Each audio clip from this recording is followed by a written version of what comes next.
I at least make a statement first? At the airport? No. I'm sure these people want to know what you're shooting at me. I think they should know who I am, and what I did, and why I did it. Well, this is one of your tricks, man. You're not going to fool me again, Frank! Like you did in that hotel room in L.A. You're not putting on a show for these people. A show?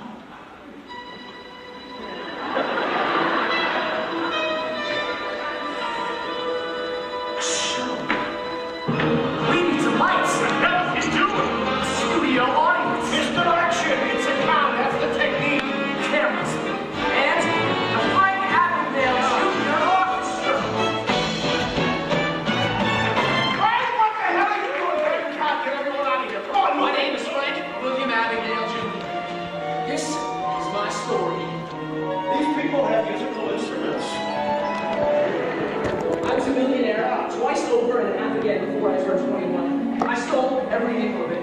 I flew almost 5 million miles as a Pan Am pilot, practiced medicine at a top Atlanta hospital, and worked as a prosecutor for the state of Louisiana, all under assumed names. Mr. Hanratty thinks he has all the facts, but only I know just how I did it. And I did it in style.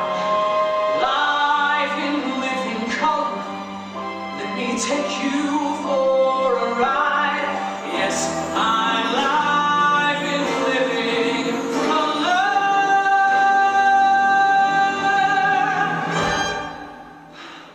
So sit back and let me be your TV guide.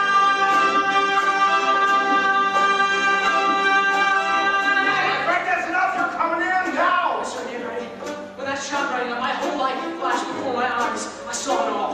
Well, I mean, the highlights. It was like a television special or something.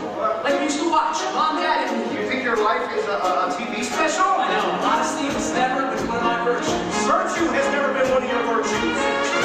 I have a story like to tell. I'm gonna need help to tell you well.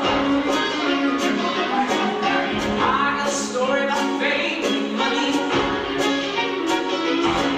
It's got more curves than a Playboy bunny. I wanna live, not just survive. I wanna tell my story. Live in colors. It's my shoes up tonight. Yes, I'm live in color. Ain't anything black and white. It's different. The Frank Avondale Jr. singers and dancers. No, folks, hold on, listen to me now. Listen, by the time this guy was 20 years old, he had stolen almost $2 million. Now that guy is a con man. Plain and simple. He has been since the age of 16 when he built 20 grand from his father's mobile card to buy presents for girls. Yeah, when he got caught, his only excuse was... I like girls. He likes girls. Tell the folk friends how I Like Girls becomes a woman on 5 continents. You mean like the story of how Superman became Superman? Your ability to pull myth out of manure is truly impressive. Thank you. I live in color, and it's what you do by me. Yes, I'm live in color. Your TV. Also starring my parents, Frank and Paula Avondale. My parents met in France, in a little village called Montreal after the war.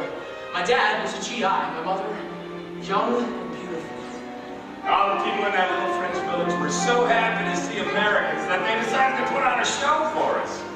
So they crammed 200 soldiers into a tiny social hall. First person to walk on stage is your mother, then she starts to dance. The men are literally holding their breath. I turned to my buddies and I said, I am not leaving France without that woman. I always get into trouble when I dance with you. When I was a kid, I could watch them dance all night. Come on, Frank, I interviewed both your parents. Don't try to sell me on some Also seminary. starring Playboy's planning to hear Cheryl Ann something. I'm surprised you even remembered my first name. Listen, you know, this son of a Thank you, Cheryl Ann. Introducing the Strong family, featuring the beautiful, sweet, faithful, and true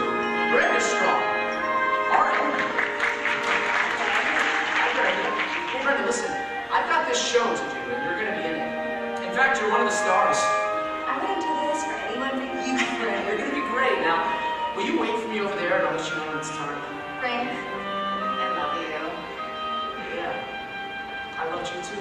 All right, Frank, that's enough. I've heard all I can hear. I don't want to hear any more. I don't believe you. I think you want the rest of the story. I know the whole story. All right, wait a minute. Now, there's one question that still bugs me. How'd you pass the bar exam in New Orleans? How did you cheat the bar? I'll make you deal. You let me finish, I'll tell you anything. We know each other that much, don't you think? I'll get to tell my story, and you'll have a full confession. Okay, deal, Frank. Or whatever you're calling yourself today. Wait, where am I going? Someday, just like in your dress, everybody knows that it's the clothes that make you bad. Just keep a guessing. Sit and match me, try to catch me if you can. I'm a story in the streets, but true. I got a story in the streets, but true. Fly with me for a bird's eye view. Fly with me for a bird's eye view. I got the world in my command. And I'll be your one-man Disneyland. Don't wanna wait for the cops to arrive. I wanna tell my story.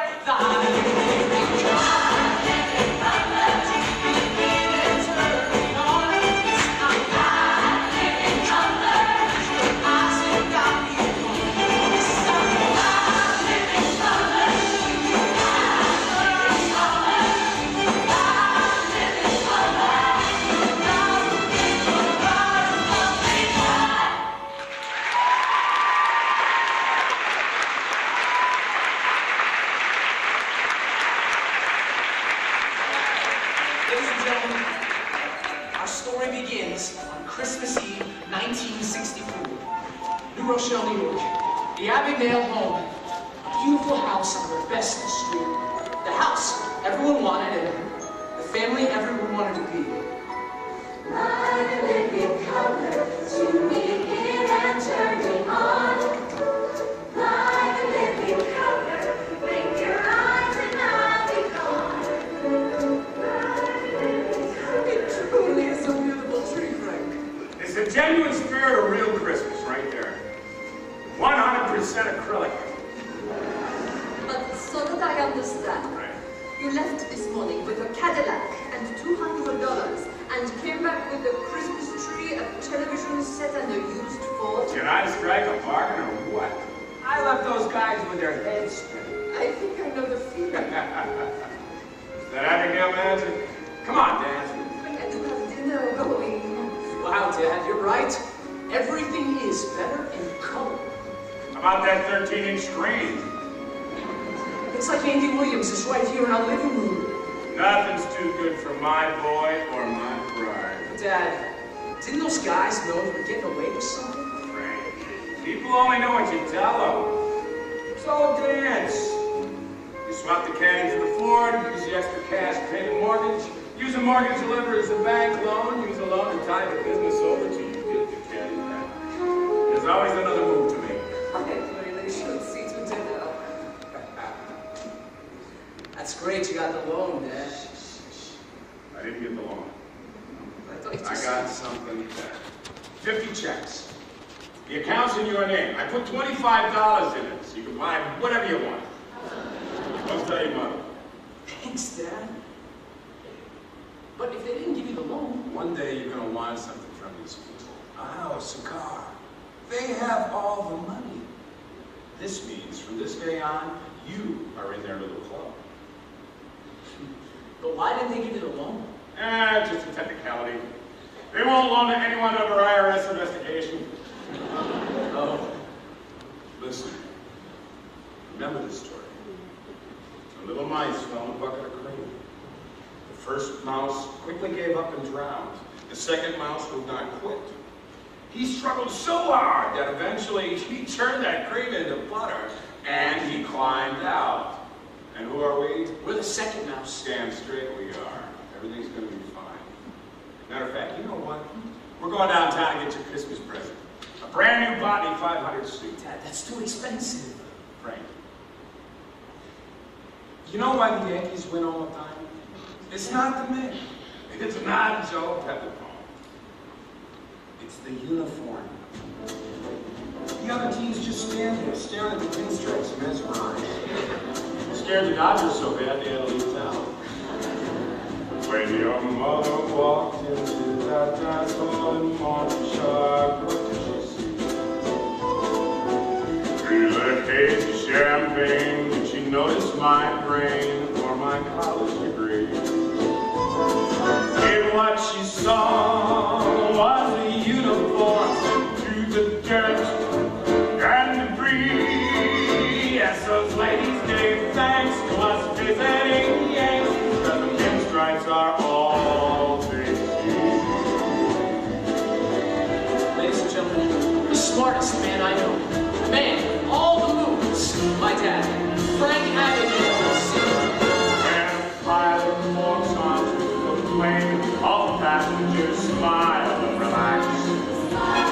Do they know he's still tight from that party last night? Well, the fact of the matter, Jack. What they see is the uniform. How it fits to a T. Like that visiting team that the Yankees will cream. Pinstripes are all that they see.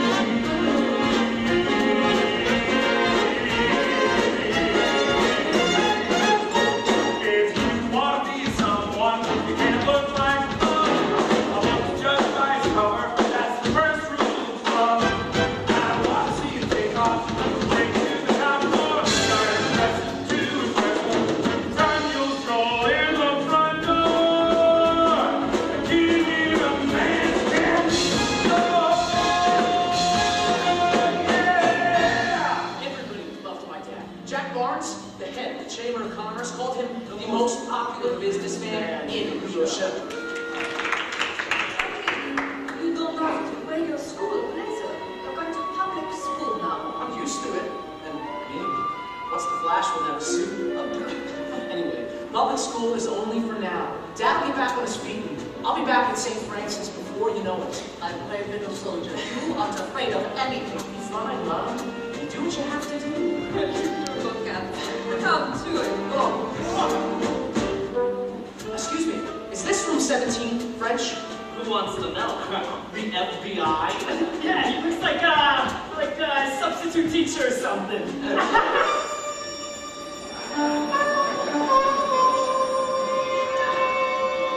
Shouldn't you boys be in class? Dépêchez-vous! Vite! Vite, vite, vite, vite! Mr. and Mrs. Abagnale, I regret to inform you that for the past week, Frank has been teaching Mrs. Glazer's French class. You what? Your son has been pretending to be a substitute teacher, lecturing the students, giving out homework.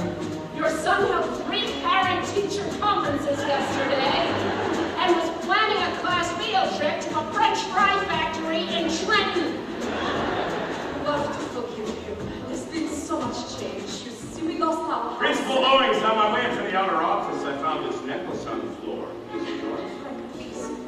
You must have dropped it. It looks like it was made for you. Well, Mr. Abagnale, Frankie, shoot the top. French fry factory?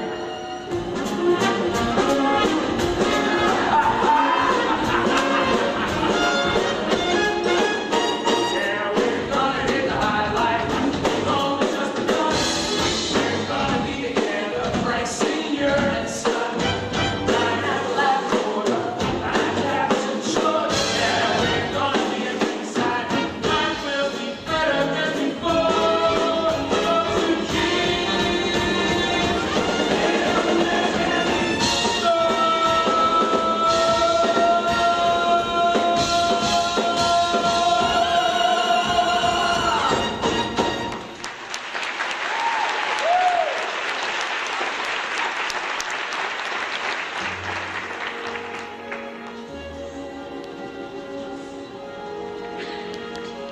Hi. Is the principal in her office? I need to give her this note from my mother excusing me from 6th period. You should fold it. It's more believable that way. No, this really is a note from my mother. What's the first thing you do when your mother hands you a note? You fold it up and you put it in your pocket.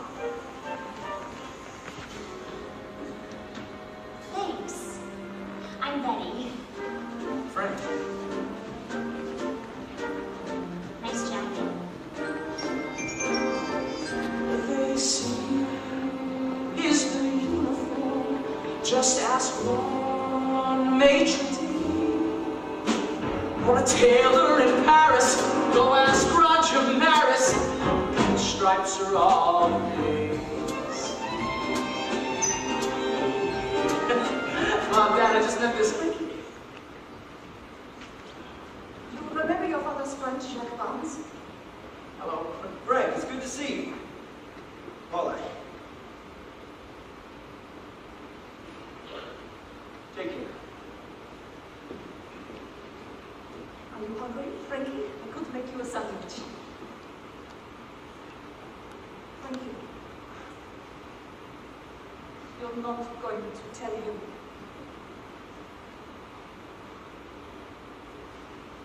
No. That's right. There's nothing to tell him. I'm going out for a few hours to visit some old friends from the tennis club, and when I get back, we'll all have dinner together, right? Do you need some money, Frankie? A few dollars to buy some comic books here. Take 200 soldiers in that tiny social hall. I was 16 years old when I met your father. I was your age. How could I know what I wanted? No. You wanted him. I did. Once. And I wanted to get out of France. And I wanted to have a child. It was a long time ago, Frank. Believe me, one day you will look at yourself and you won't be who you were.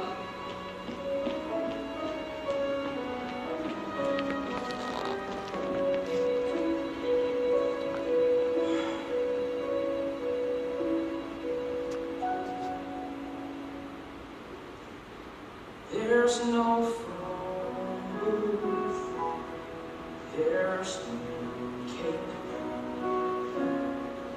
there's no Steve McQueen to help me make my great escape.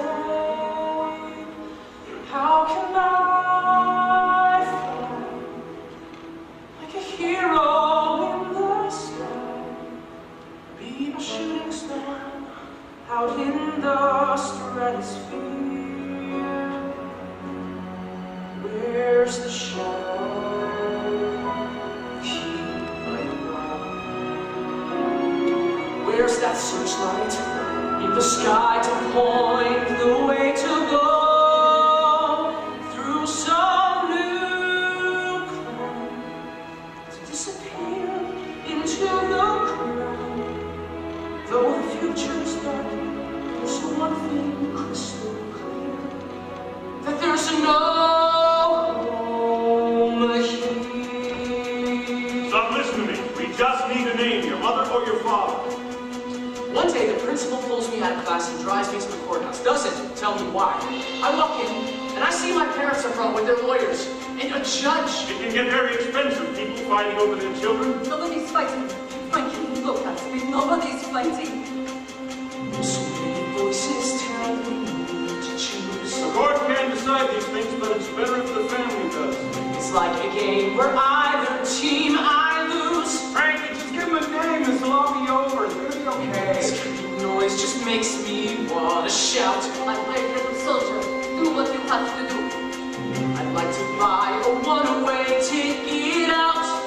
I'm sorry, Frank. I got no room to move here. Rules of the roads, don't look back. I straight ahead, don't jump the track. Try a new game and pray that I can win. 'Cause I just don't feel at home in mine, so I'll slip down into someone else's skin.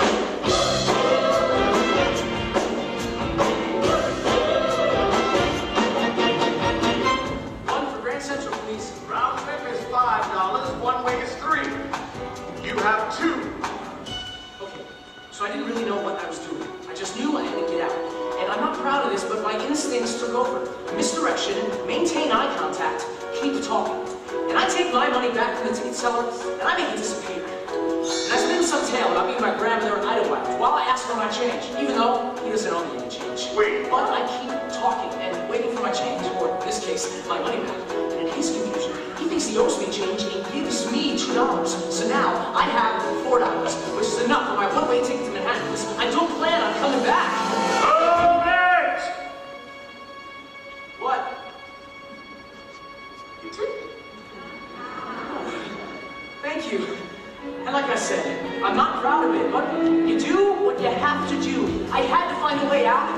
This is the way I found it. They wanted me to choose, and I chose the New Haven line, track 2, the 10:15 to New York City. Run down the street, run out of town, run from the whole team and never touch down.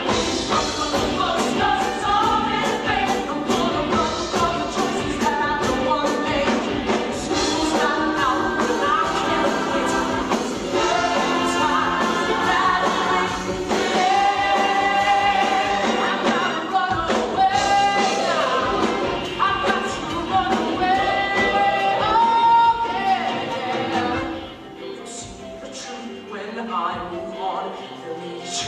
much more once I'm gone. I'm flush and he's back on his feet. I picked him up and right down Easy Street. No time to cry, all the years over. What's the gas tank full of tears? Nowhere, not the places that I wanted. And I just don't feel like holding my soul down. It's a someone else's someone else's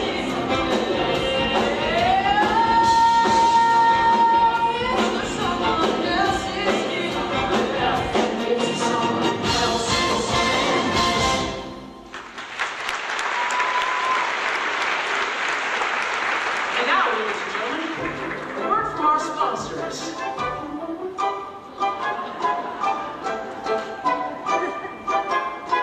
These great products can help you survive your first few weeks in New York with just 50 checks and a driver's license. Swiss Army penknives helps you alter the age on your driver's license.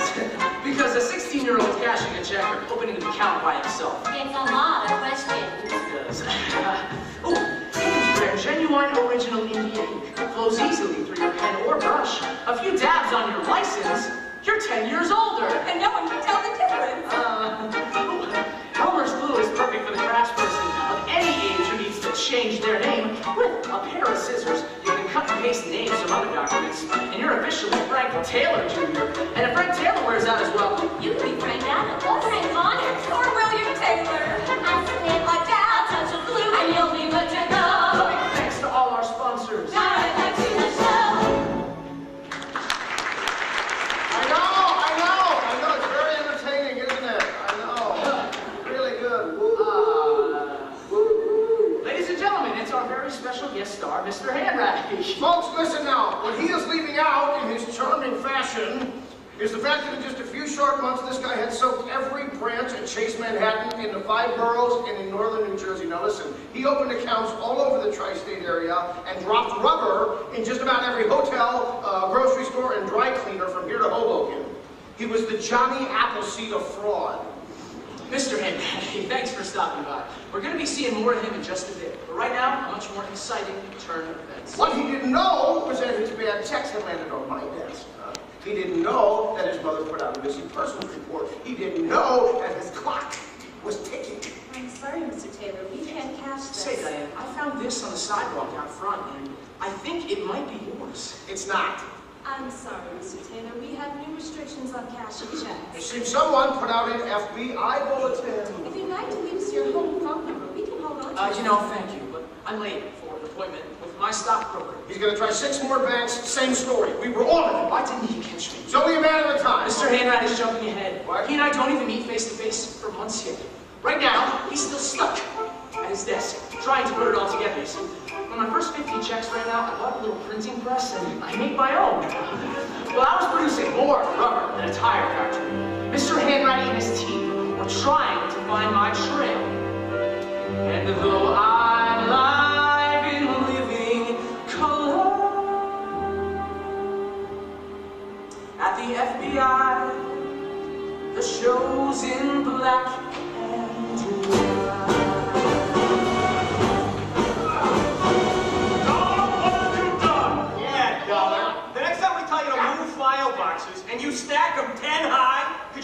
you're under them when they fall? Whoops. Leave the kid alone. Oh, come on, Randy. We always give the rookies a hard time. Don't you remember how they razzed you? Yes, and it's an experience that I see no reason to repeat. Now listen, we have at least 3 or 4 major league paper hangers somewhere in this mess, so we are going to sort it out. Even if it means we drop dead at our desks and our fossilized bones are discovered in some archaeological dig in the 21st century. Come on, Randy. It's 4:45. It's Thanksgiving. Listen, we do the job because it's the job, and we do the job well.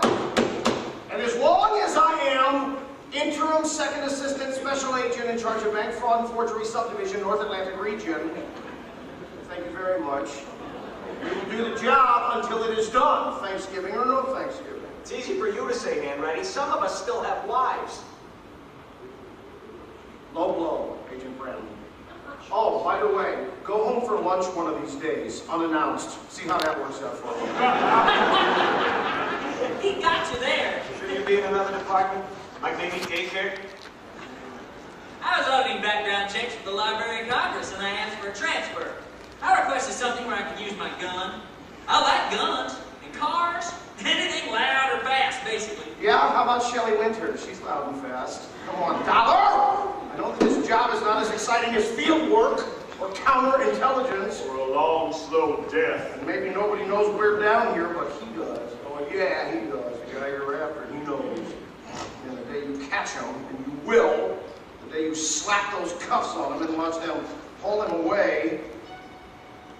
Oh, no, this is interesting.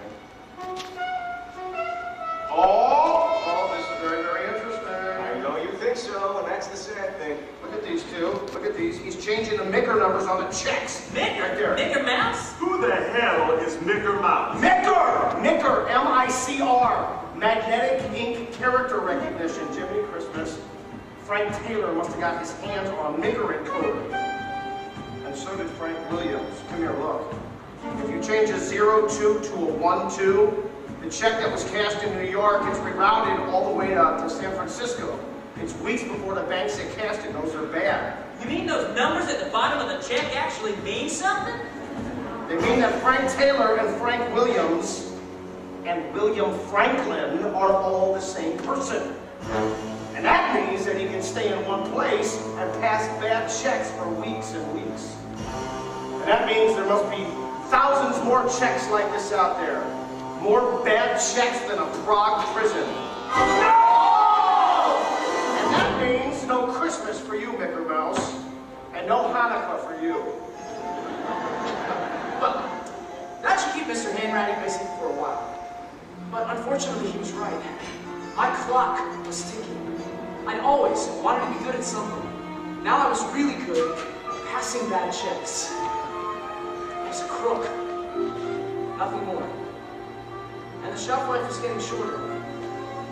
But then one day I would walk past the Tudor Hotel on 42nd Street, and Destiny came walking out of those revolving doors. Oh, excuse me. Oh, that's quite all right. Oh, excuse me. Excuse me. It's kind of late to be checking out, isn't it? We all have evenings like this. We all?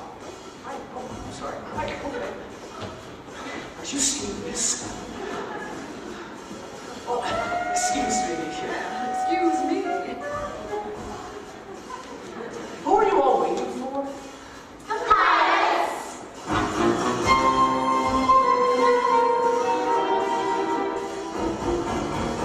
Excuse me, miss. I've been training as a pilot. Is Pan Am hiring? Oh, aren't you sweet? Here. Here it is. Talk to Jerry Taylor, VP of Personnel. Tell him Cindy sent you. Thank you, Miss Cindy. Tell me, is flying everything it's cracked up to be? The only thing better than flying is what happens on the ground. Ladies and gentlemen, Cindy, Mindy, Lindy, Kelly, Shelley, Nellie, Sherry, Terry, Carrie.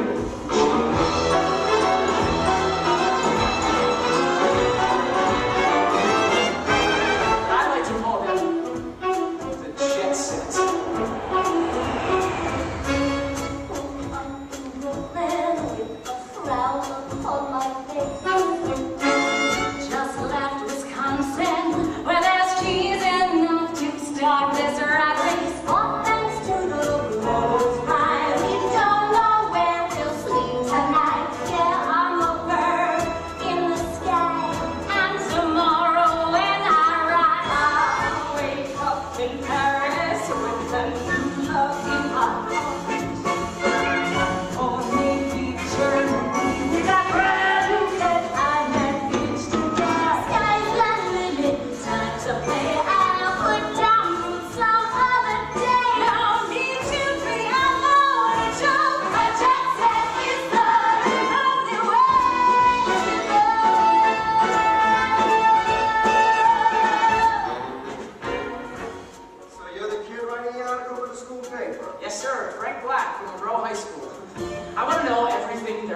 know about being a Pan Am pilot. For instance, what does it mean when one pilot says to another pilot, I've been on the same equipment all week, jumping puddles for the week and weary? It means they've been flying the same plane.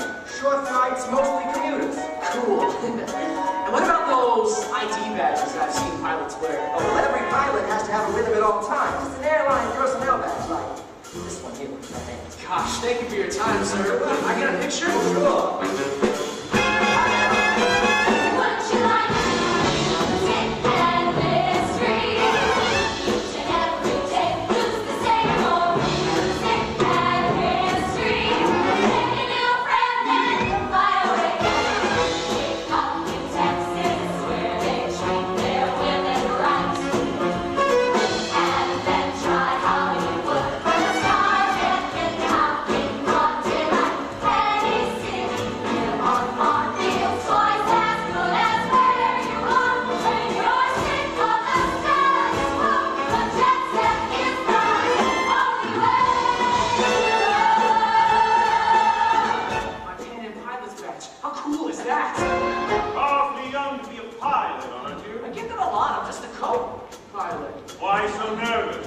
How would you feel if you lost your uniform your first week on the job? Oh, I hear you. That'll be $143.97. Write you a check. No checks, no cash. Just need your employee number. Of course. It's 614-345. Great! I'll bill Pan Am. They'll take it out of the next paycheck. That's why Pan Am will always be around. Would you like to sleigh ride, a hay ride? You'll just stay home until one jet set. Leave behind Kansas, there's no place like home. Wake up in Rio, have your coffee in Brazil. When real life gets it down, take a far out one great trip to Brazil. Swedish, Greek, or Japanese. A stewardess is trained to be, so if you got what it takes to love, well then mine is where life you can love. 'Cause a jet set's just a holiday and a captain knows what love really is. Down to Italy, Fella, jump in a fountain, from Vita Santa Dolce Vita, get your taste from the sky. And then we know a joint in holiday, so hang on tight, let's do it. It's time to buy this ticket to the show. I love you today, and your word is happy.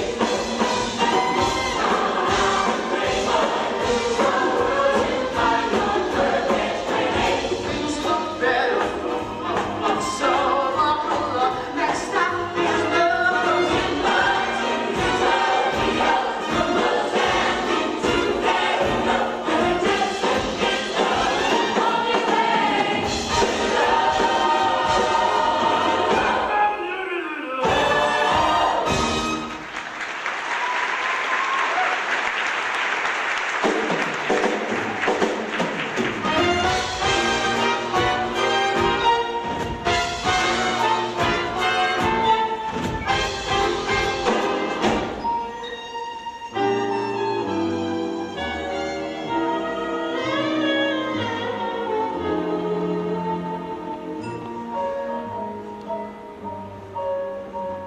Nice uniform.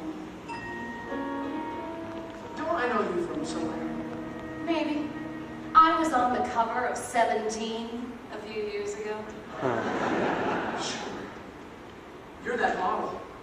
Cheryl Ann. Something. In the plaza. Could I get your autograph? Do you have a pen? In your room? Yeah, I think I do. So, Captain. Oh, call me Frank. Are you going to make me an offer? I'm sorry, an offer for what? A man like you can buy anything he wants. What's a night worth with me?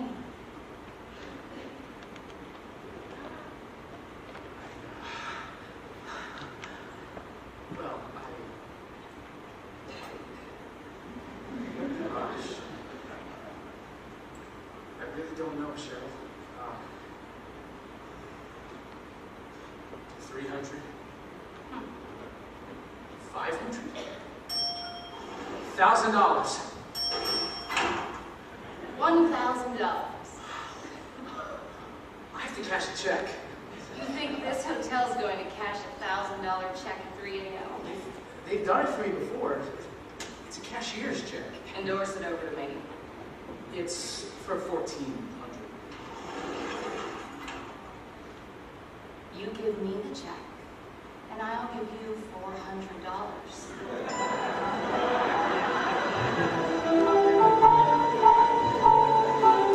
Even better.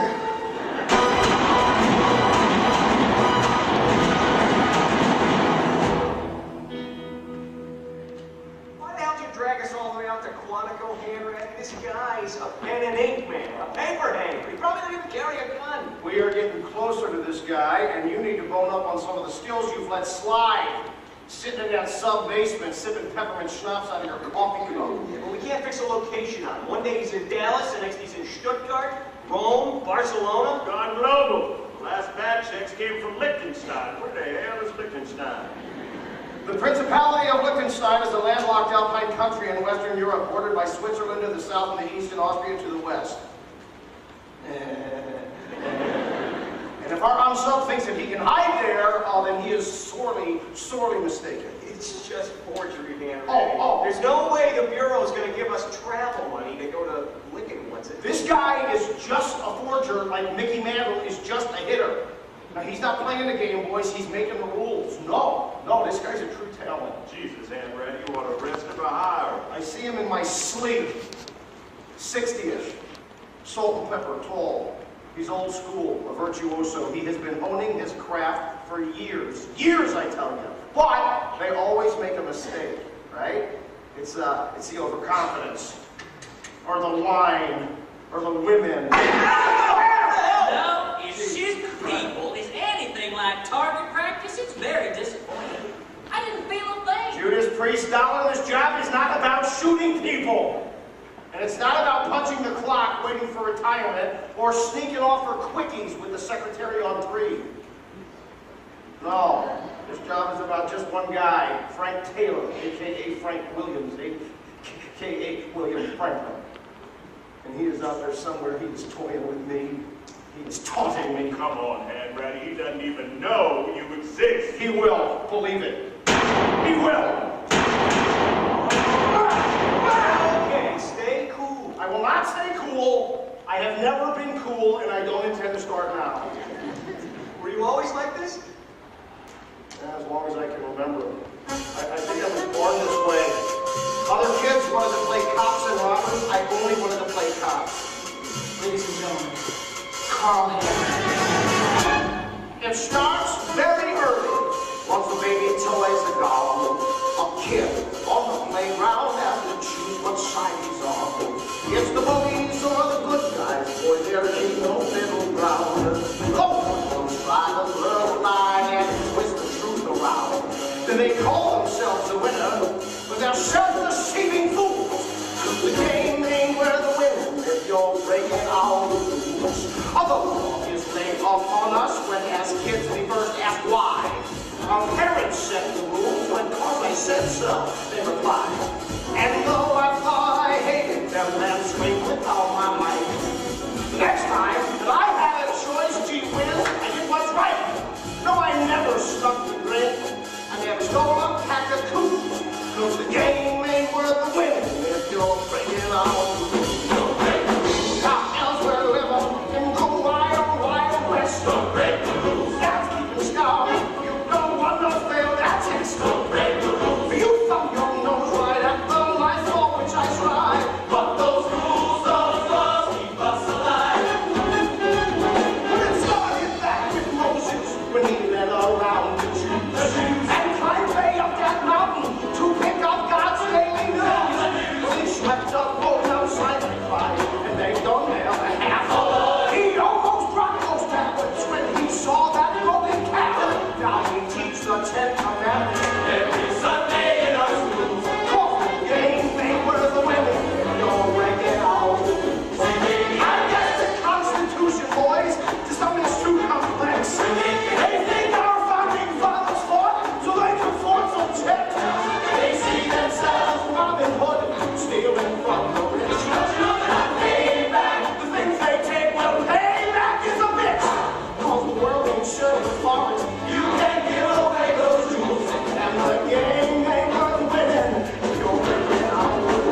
dangerous, kid. Who the hell taught you to shoot? Well, my daddy taught me how to turn a mister into a missus at 100 yards. Yeah, I don't really want to know about that. Hand ready? Yeah, I'm gonna regret this, but take a look at this field bullet. The Skyway man. All the airlines are after him. He's an airline pilot. Flying all over the world. They don't know how he does it. Maybe he forged some credentials. Skyway man? Maybe he's a master con artist. A superhero? Maybe he drops rubber everywhere he goes. Crazy world we live in. I'll have to look out. Nice work, Cal. All right, boys. We're checking out every airport, hotel, motel, cafe, and commissary on the eastern seaboard. We just became front page news. Let's go! Underneath is my uniform, all in silk from Paris. Imagine classes or use X-ray glasses. My pictures are all that you'll see.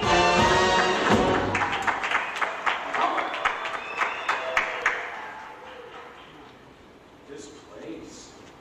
There's something else. They have a guy who gives towels to the guy who gives you towels. I heard about it in Paris. I thought it might be just the place to take you when I got back to the States. My son's Birdman. Where you flying that plane tonight? Well, I don't really fly, Dad. I'm sort of just a co-pilot. Where? Los Angeles. Hollywood. Shit. Just look at us, Frankie. On top of the world. Ah. Dad, Yeah. I went by the store today. I had to close the store for a while. It's all a matter of timing, Frank. The goddamn government knows that too. They hit you when you're down. I wasn't going to let them take it from me, so I just shut the doors myself. Called their bluff. Sooner or later, they'd forget about me. What's this? Oh, Jesus. Let's open up the store, Dad. We'll pay off the fence, get things back the way they were. I can help out now. Keep it. You got your own words. Oh, I'm fine. There's plenty more where that came from, believe me. That's fine, Frank. You take good care of yourself. But Dad, if Do I look like I need your help? Double burger. Look, don't worry about your mom and me. She's stubborn, always has been. She's a formidable woman. I won't let her go without a fight. If she saw you had the store 200 soldiers in that tiny social hall watching her dance. Didn't speak a word of French. 6 weeks later, she's my wife. she could be again. I don't know, Frank. Listen, Dad, everything's different now. I got this great job. I make lots of money. Sure. I can have breakfast in Rome, lunch in Miami, and dinner in San Francisco. I can snap my fingers. Strike up an orchestra. Here I thought you were just a co-pilot. I can be anything you need me to be. Because I learned from the best. Remember that story I learned at Tveit? Now it's my turn. Take a seat. Two little mice of great renown fell in some milk and one proceeded to drown. The other one still toast of the town, 'cause he made butter out of cream. He looked around, used his plight, said this is no way to spend a Saturday night. But he had style to make things right, so he made butter out of cream. He kicked his legs up, he tossed and turned, so not to end up a ghost. He did the hokey pokey till the cream was churned. Yeah, he walked right out and buttered his toast. Now he's on top, for goodness sakes. Yeah, he's the big cheese of Atlanta Lakes. He's living proof that pop, all it takes is a scheme. So if you land in the gutter, just make butter out of cream. Hey, it's your turn, Dad. Now you know, Frank. Learn, this is a duet. It's Frank and Dean. It's not a solo act. Well, you know, there is one I haven't told you. Really? There was a cockroach in Brazil, and one cat broke at his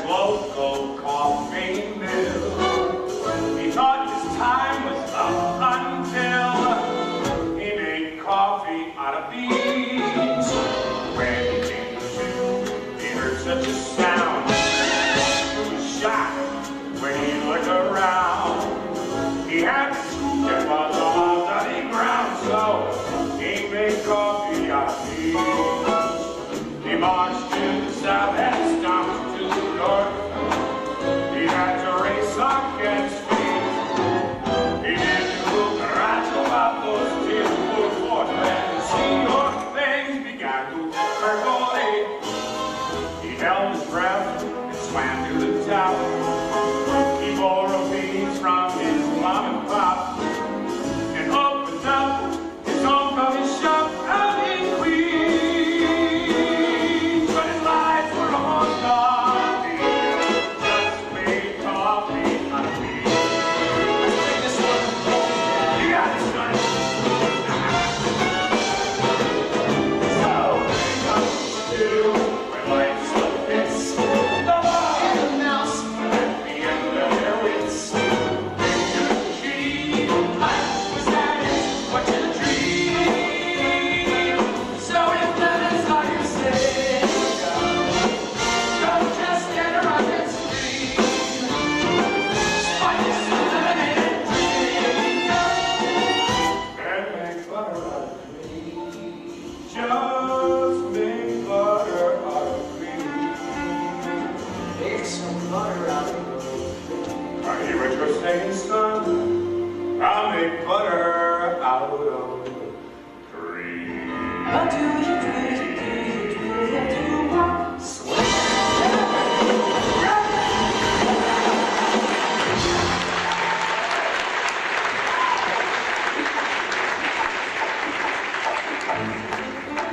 Aaron, manager says he just checked out 3 hours ago. Was here almost a week. No forward. Looks like he left in a hurry. All right, gentlemen, impress me. Mr. Taylor, real name unknown, has left us a gold mine. The Flash! He likes comic books. Lives on junk food. He has a breast fetish. Oh my God! It's ham ready! Oh, that is funny. That is really, really funny. Yeah, I'll make a note and laugh later when you're dead. Come on, people! What's his next move? What goes on in the mind of an obsessive loner?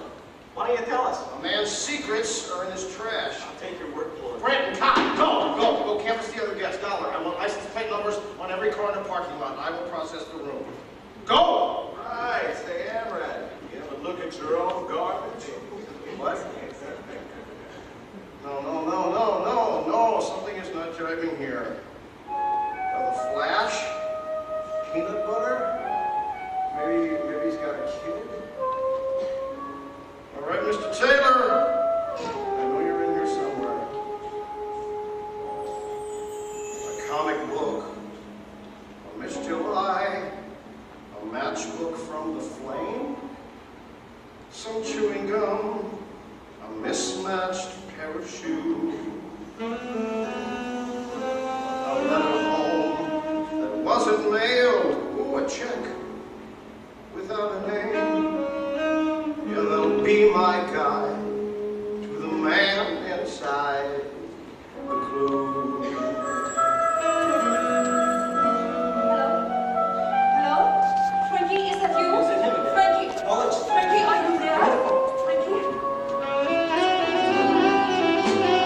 Bobby pedal, 2 baseball cards, some day-old Chinese food, 2 ticket stubs. The Red Sox, always lose. Valentine wasn't sent, a cent to set the mood. When I take a ride with a man inside the clue. Hi, Mr. Room Service. I'd like to place an order. Oh, no. I know it's late. I just flew in from Ireland. Have you been there? Oh, it's so beautiful. They got these... Yeah, sure. I'll hold. Do not disturb is on the door. The maid, she never comes. He locked the door, but I don't need a key. There's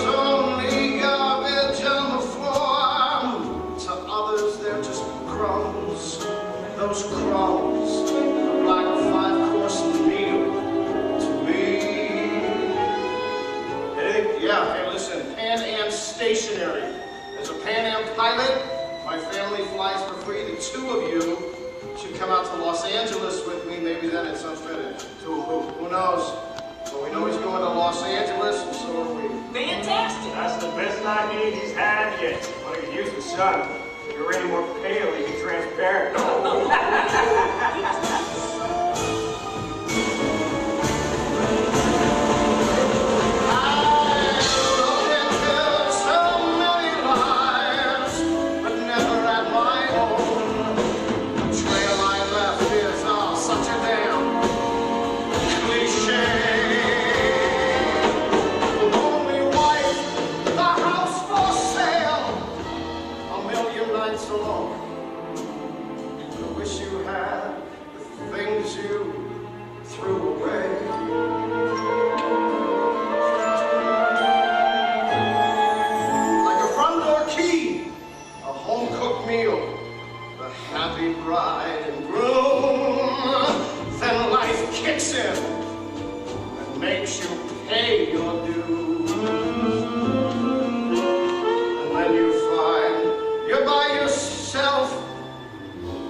That's been occupied by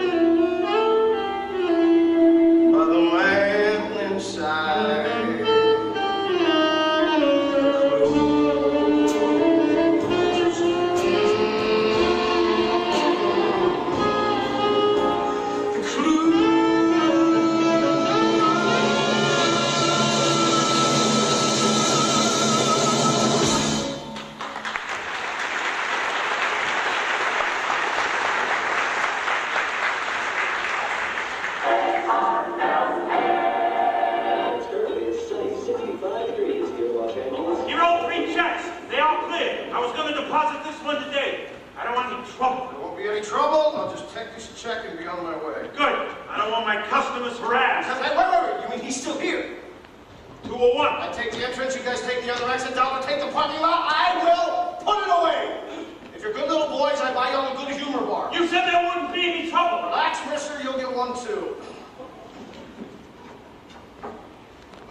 We've been following the paper trail for months. We almost had him in New York, then in a motel outside D.C. near Dulles Airport. Would you mind taking that gun out of my face? It makes me nervous. Let me see some identification. Here. Take my whole wallet. You want my gun, too? No. I wasn't expecting Secret Service on this. Oh, don't worry about it. Hey, what's your name anyway? Oh, Hammer, Carl Hammer. Mind if I see some ID, Carl? Yeah, sure, yeah. Sorry, I'm a little... Okay, yeah, right here. That's it.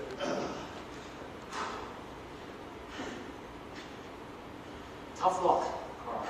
5 minutes earlier. Oh, you led yourself a pretty good collar. Oh, that's okay. 10 seconds later and you'd have been shot. Hey, let me ask you something. What does he look like? Oh,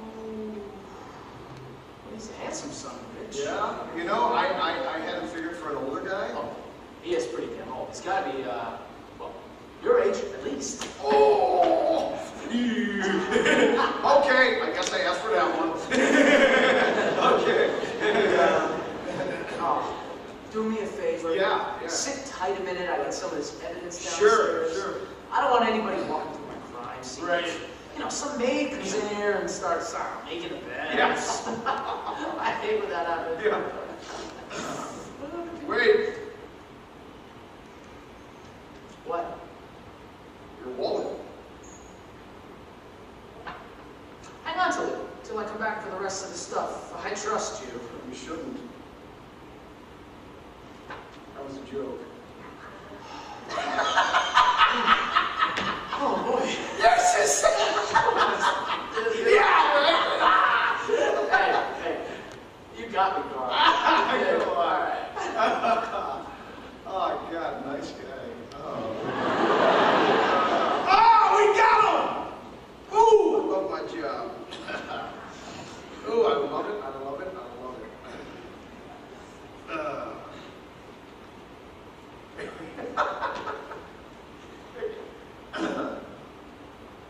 Wait.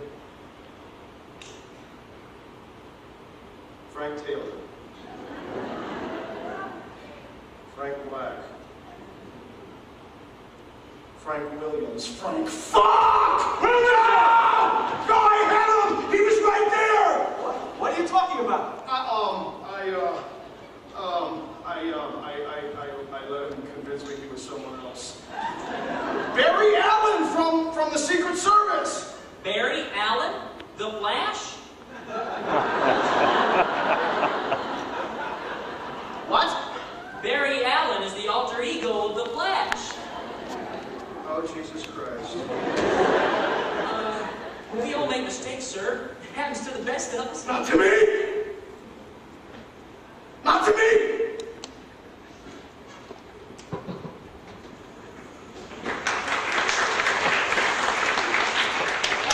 Wasn't it? Misdirection, maintain eye contact, keep talking. Mr. Handwriting this man, hook the next plane back to DC, and I caught the one after that. No, I don't know why. I guess I always wanted to see our nation's capital at Christmas, the best time of year.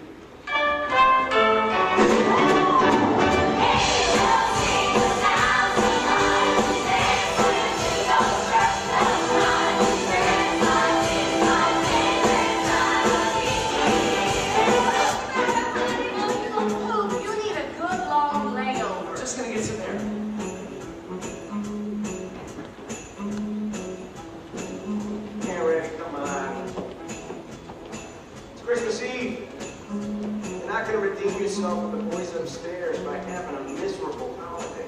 You're wrong. It's not Christmas Eve, it's Christmas. You want me to stay?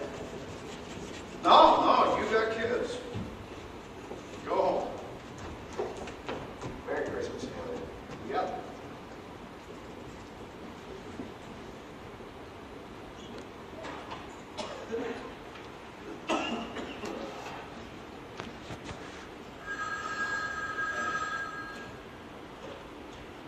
This is handwriting. Merry Christmas.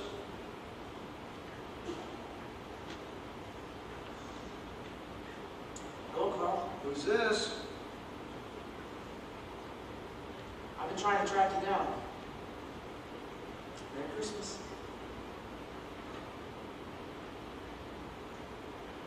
Barry Allen, Secret Service. What do you want? I want to apologize for what happened out in Los Angeles. Yeah, screw you. Carl, I'm sorry if I made a fool of you. God damn you! You don't feel sorry for me. The fact is, I knew it was you. I did. You know, maybe I didn't pull the trigger, but I knew. Carl, people only know what you tell them. Then tell me something. How did you know I wouldn't look in your wallet? I didn't. You're gonna get caught. You know that, don't you? One way or another, just like Vegas, the house always wins. I didn't think I'd get you in. It's Christmas. I thought maybe you had a family. No family. Maybe you. Yeah, don't you love the Yuletide fun? There's joy and cheer for everyone. I wait for Santa with a gun. Yes, Christmas is my favorite time of year. Some sugar plums I haven't kissed, but mistletoe I must resist, 'cause I'm on St. Paul's most wanted list. Yes, Christmas is my favorite time of year. And there's a home where you can't go. And there's a life that's full of what you used to know. For me, it's true. But heed not you. 'Cause your family's here. Yeah, they're still yours to hold if you come in from home.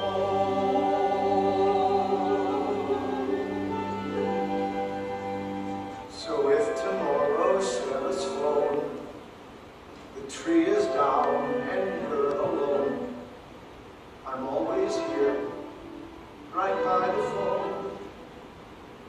Yes, Christmas is my favorite time of year. Wait a minute, wait a minute! You didn't call me to apologize, did you? What do you mean? You got no one else to talk to. I have to go. Frank, wait! Mr. Hanratty was right. It was a lonely life. But I was about to meet someone, and she was going to change everything.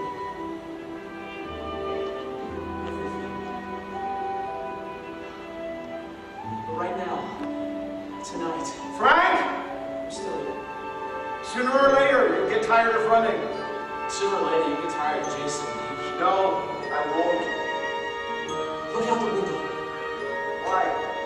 Just do it. I'll call you soon, but Cremo Square. And Frank, I hope we'll meet again. Like when you're serving 8 to 10. Yes, Christmas is my favorite time of year.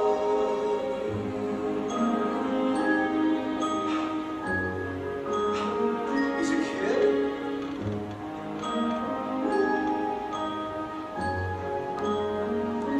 He's a kid.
It's simple. We know he's a kid. We find out who's responsible for the kid. So, we check on every runaway student, missing teen in the tri-state area over the past 3 years. Now, I pulled the list from the mainframe, and we just go to each address and ask to see a family photo. How long will that take? As long as it takes. Let's go, man. Well, good luck with that. Orange and Hanratty. I think that's going to take a while. Well, my career as a pilot is pretty much done. I wrung out almost every bank in the Northeast, so it was time for me to lay low for a while. Live off my I moved to the Riverbend Apartments, Atlanta, Georgia. A real nice complex, full of professionals. The perfect place to keep things quiet. Of course, 2 years later, Riverbend was written up in Playboy as the address for swinging singles. But right now, I just had to keep a low profile. No more cons, no more high living, no more lies. So, Frank, what brings you to the Riverbend complex? I thought it was just us doctors and nurses here. Oh, well, you know, I'm a doctor. What do you do? Surgery, orthopedics? Pediatrics? Oh, snot-nosed little kids? You didn't have them. Listen, I'll find out if there's anything open down in Atlanta General. It'd be great to have you there. Oh, no, thank you. I mean, what am I doing? I can't be a doctor. Why do I do this every time?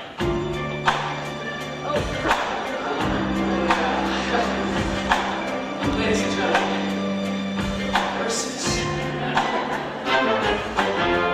Hey, doctor, are you on call? I'm not feeling so well at all. Been thinking about you, 'cause I could not sleep away last night. I toss and turn the whole night long. Kept feeling like something's wrong. I need a checkup to make everything alright. So I made this appointment and I pray that I should know. Yes, I need me a little TLC and I gotta get some soon. Let me tell you that I never listened.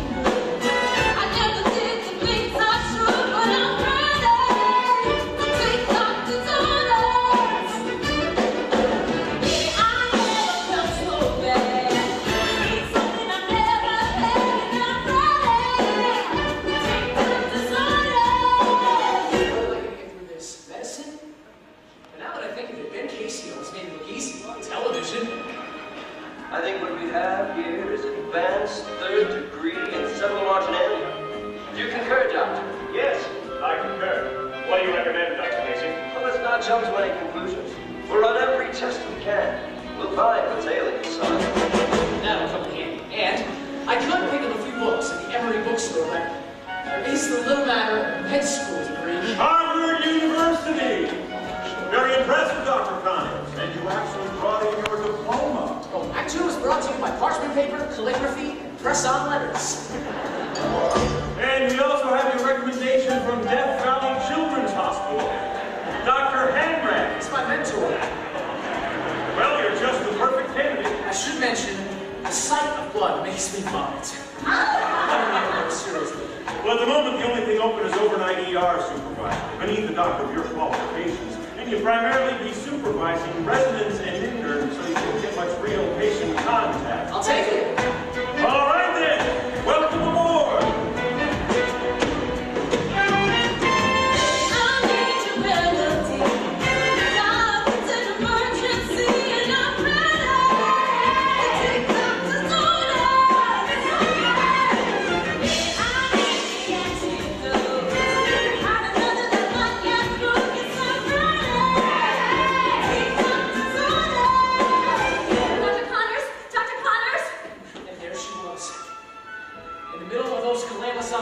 She was real. The minute I saw her, I knew she was the one. And it didn't hurt that she was the best nurse there. I needed the help. Dr. Connors, MBA, car versus bike. Should we set it or get a surgical consult? Well, let's not jump to any conclusions, Nurse Strong. We'll run every test we can. Okay, Dr. Connors, but... He's got a bone sticking out of his leg. Yes, Doctor, I concur. Please go. Go. You heard it. Go, go. Wait, no, not you. Hey.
Sorry.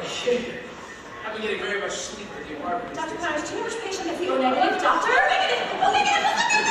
Are you okay? Yeah, sorry, just some bad tuna at the cafeteria. Is there anything I can do? You can have coffee with me. But their coffee's worse than their tuna. Oh, you mean have a cup of coffee in a social way? Huh. I guess I do. I've tried to start a conversation with you 4 times a day for 11 days, and you've barely said hello. Is it me? I'm so sorry, Dr. Connors. Hello. Hello? Goodbye. You're not strong. I'm sorry, sir. They don't like us to fraternize with doctors. Well, pretend I'm not a doctor. Pretend I'm a pilot or an astronaut. I don't think I could see you as a pilot. A playboy, maybe. I'm not really into all that riverbend madness. It's just sort of a part I play. So you're not really a skirt-chasing party animal. You just want people to think you are? Oh, yeah. I mean, no. I mean, wait. Good day, Dr. Connors. You're very serious. I'm just trying to do a good job, sir. I'm the youngest nurse here. You have this doctor here, and you're the best nurse we have. Oh, no. No one ever listens to me. They're all so confident and sure of themselves and tall. If you want them to listen to you, you just have to sound like you know what you're talking about. You act like you have confidence, and pretty soon you will. Act like you're not afraid, and you will. Okay? Okay. Hey, there's a smile. Dr. Connors, you got a kitchen accident, meat slicer, and they can't exactly find the hand. Trouble one! I'll call surgery! Go! Oh, see, look at you. Thank you, Dr. Connors. I'll call me Frank. Okay. Frank. Oh, surgery. Alive in living color. Now the picture seems so clear. She's alive in living color. So, excuse me while I disappear. Sooner or later, they always make a mistake. Brenda wasn't a mistake. Sooner or later. Meanwhile, it's taking Agent Hanratty a really, really long time to come to the house of every single runaway. Actually, we cracked it pretty quickly. Mr. Hanratty, it's my show. I interviewed your parents. You weren't there. You were busy with Brenda. Yeah, maybe this part is my show. All right. Yeah? Fine. Sort of a film noir type of thing. Philip Marlowe. Sure. It was hot. Even for August. So hot, my ass was sticking to the seat of my car like a fly on paper. And my suit was my own personal sauna. But not as hot as the woman I was about to interview. She gave new meaning to the words femme fatale. Too bad she was some poor kid's mother. Ladies and gentlemen, Paula Abingdale and the Abingdale Dancers perform Dancing Around the Subject. I haven't seen Frankie since he ran away. I always knew I'd see this day. I can't say it's a shock. What's that expression you used to say? The chip of the old block. But if you see him, please pass on this plea. Don't be a stranger. Tell him for me. If I could just see a photo. I don't have a recent one. Here, his junior class yearbook. That's him. Heavens to Betsy, that is him! Class treasurer. Is Frankie in some sort of trouble? Ma'am, your son is in a great deal of trouble. He has been passing bad checks, forging government documents. Well, so half of the kids his age are unknown, but instead you chase after Frankie because he made a little mistake. Oh. much he owes. I'll write you a check. So far, it is $1.4 million. Oh no, it's possible. Oh, it's unlikely, but it's possible. It sounds like Frank is good at this. Yes, if you were hoping to raise a crook, you should be very proud. My friend, he had a clever mind. He could spend hours all alone. I wouldn't have been surprised to find he changed his diaper on his own. Could I have been there for? Well said I. Don't be a stranger.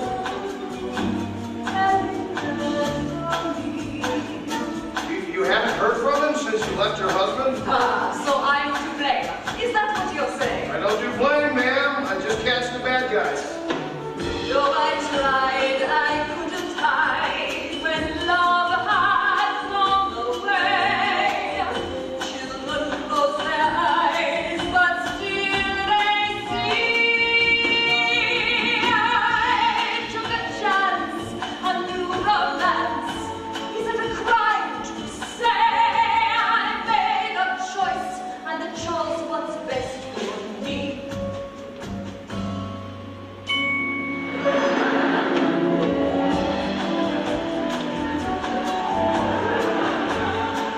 Where might I find your son? Ask his father. He says Frankie writes to him. And where would I find his father? Check the bars in town. Okay then. I guess you I see smoke. I'll just bide my time. In love or surrender. Exactly, lady, but can still turn on a dime. Maybe one will once again be free. Don't be a stranger. Tell me the Don't be a stranger. Tell me. no, don't be a stranger. Tell them the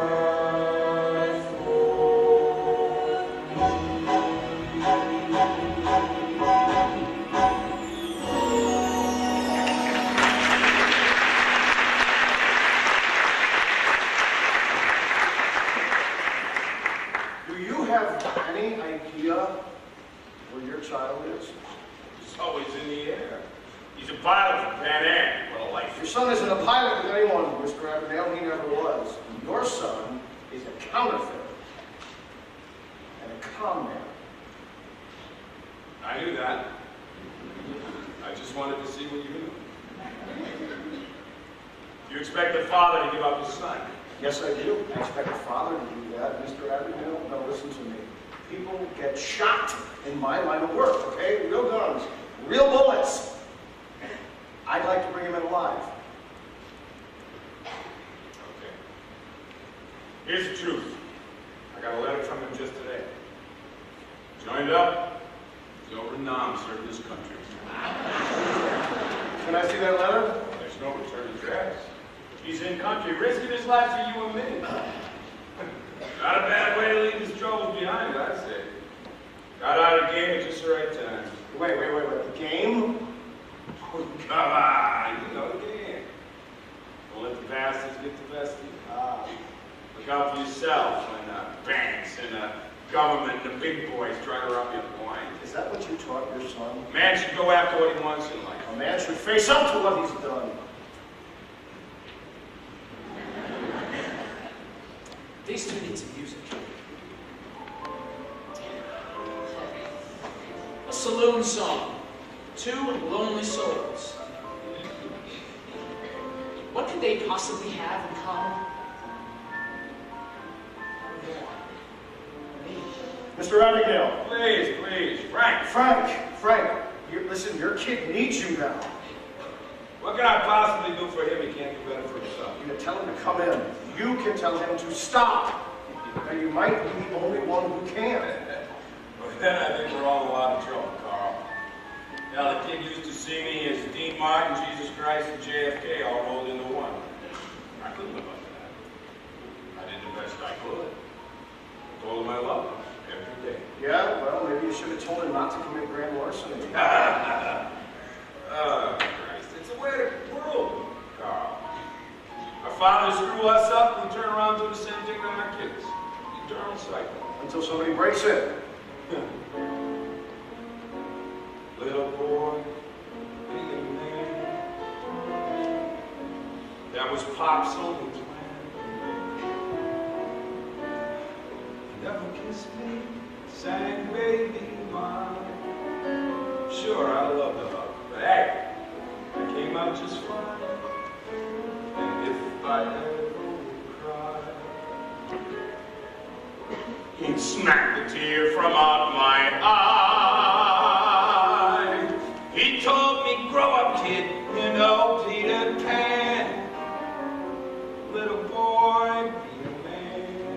But you want to do your kid better, right? You got any kids, Carl? You're not. What the hell do you know about it? I suppose your father was a prince. Yep, of darkness. Little man, grow some balls. Oh, I swear every single day that motto rang throughout the hall. True story. On my 10th birthday, he showed me a gun. Then took me to the cornfields and said, okay, run. Sure, his sense of humor was lame. Like father, like son. Hey, lucky for me, so was his aim. If he had sewn some needlepoint that hung on the walls, he would have said, little man, grow some balls. Ball games that he missed, nights he came home pissed. Well, I don't think about that any longer. No one in the bleachers. Fist fights with my teachers. I'm living proof. What doesn't kill you makes you stronger. So what do you say we set the kid straight, huh, Frank? Yeah, he's doing fine. He's a pilot serving this country. Great. Yeah, you sure about that? Hey, you gotta let go, Carl. Can't hang out forever. Little man, little me. They come with no warranty. I tried to fix it. Who would have guessed? It's hard to say good father Doesn't always know, but that's the truth, Frank. So Carl, when you have a kid, My ex said heaven forbid. do as I say, not as I did. Like dad after dad after dad after dad since the whole mess began. Do the best that you can. Little boy, be a man.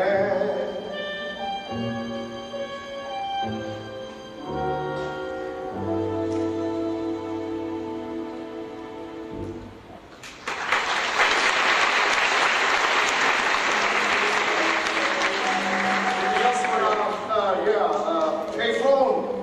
I need to get to Atlanta. Listen, make sure he gets home okay. Buddy, he is home.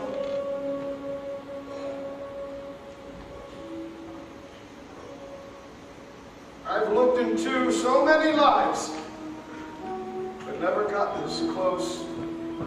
The distance made it easier to see. You see, I like to do the job at hand, and then it's adios. But here's a case that's got the best of me.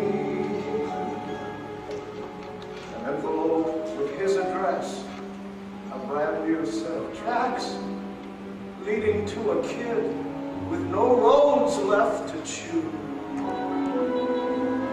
There's no one left to save the day. It's time to face the facts. So I'll take that ride to the boy inside the crew.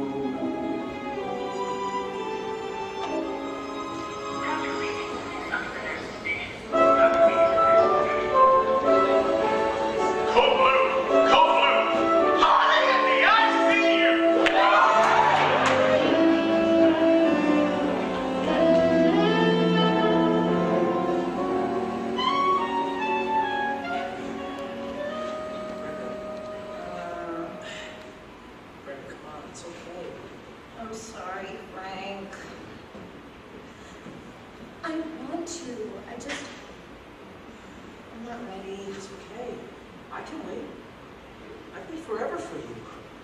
It took me a month just to get you to talk to me. I didn't mean to be rude. No, I love the challenge. But why me, Frank? You could have any nurse here. You know girls from everywhere. You've been to Paris and Italy and, my God, think of all the beautiful women there must be in Germany. Why me?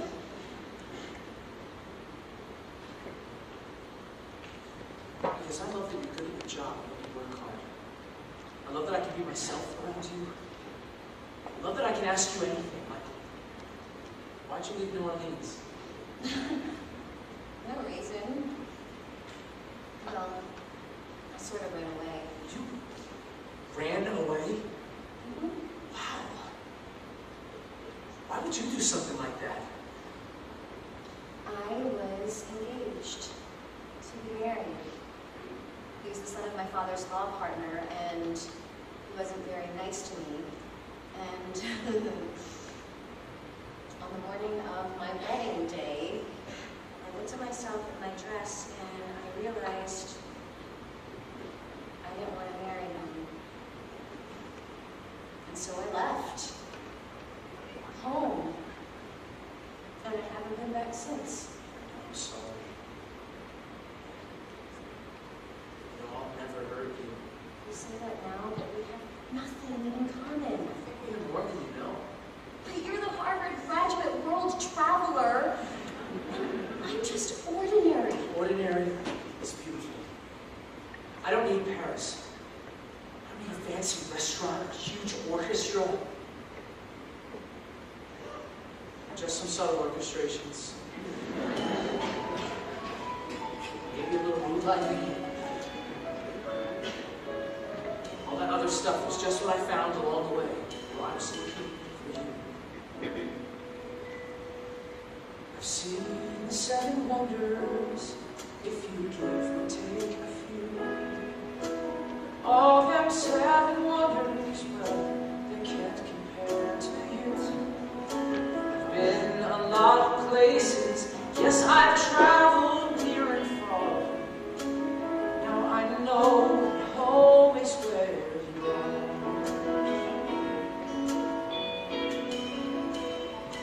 Niagara Falls, leaky faucet, not a plumber or a fix. Pyramids are really just a dusty tile of bricks. Taj Mahal, a fixer-upper. The Grand Canyon, just a hole. The Grand Canal in Venice, an Italian toilet bowl. I see the 7 wonders, if you care to take a few. Of them 7 wonders, well, they can't compare to you. Been a lot of places, yes, I've traveled near and far. Now I know that home is where you are.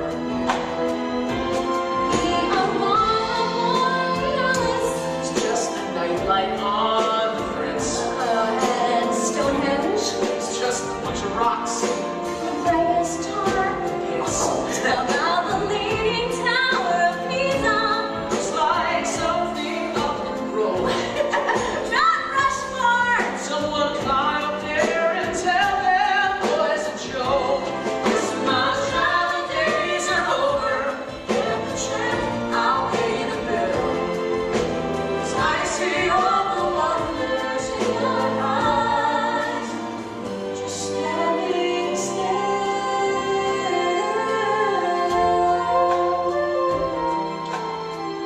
Do you think you could go home again if you were engaged? What?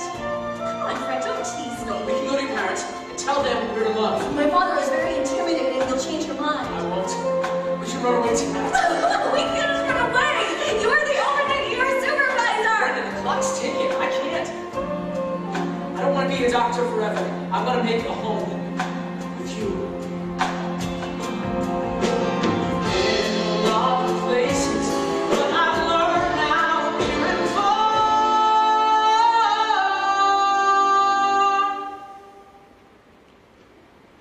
There's no need to roam. This home is where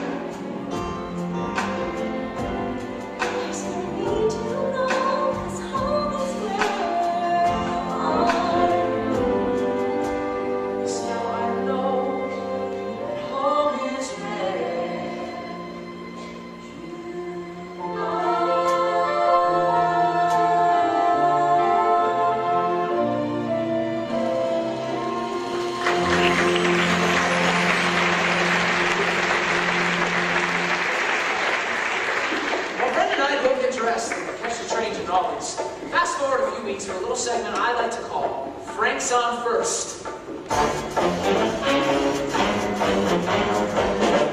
Doctor, we're looking for a man who goes by the name of Frank Abagnale, Frank William Abagnale, Frank Taylor, Frank Williams, William Franklin, and William Franklin Williams. That's a lot of names. What about Robert Franklin, Frank Thompson, Frank Myers, Meyer Williams, William Robertson? Robert Wilson? Robert Williamson. William Robertson. Wilson Robertson? Robert Wilkinson? Shut up, Doctor.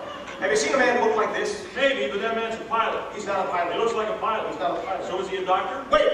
He's a doctor? Are you asking me or telling me? Did you say he's a doctor? Son, do you have any idea who you're looking for? Frank William Abagnale Jr. A.K.A. Frank Williams, Frank Taylor. Shut up, Doctor! You know, we did have a Frank Collins. Frank Collins? Frank Collins. Frank Collins. So who's Frank Collins? You tell me. I don't know. I knew Frank Collins in high school. Shut up, Collins. Frank Collins looked like this. Well, without the uniform. Ran off with the nurse. Brenda something. Don't know where. Too bad. Good doctor. Turned in all his paperwork on time. You let this man operate on patients? No, he just supervised the ER. Oh, for the love. Doc! You ever go in to take out an appendix and come up with something else? Once or twice. Why? Let's go.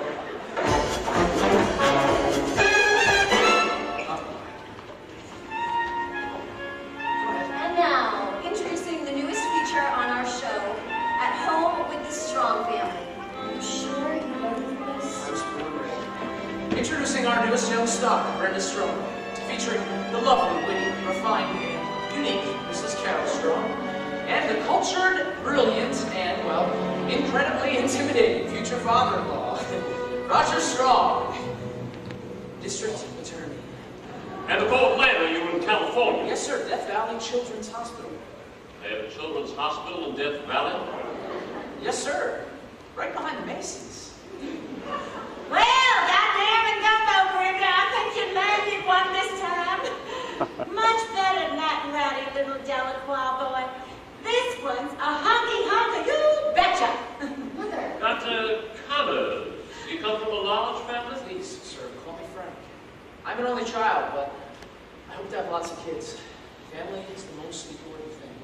Ding, ding, correct answer. But now for the make or break round. And don't lie to me now. Are you a Lutheran? Why, yes, I am a Lutheran. Well then, Frank, would you like to say grace? Unless you're not comfortable. Oh, no, absolutely.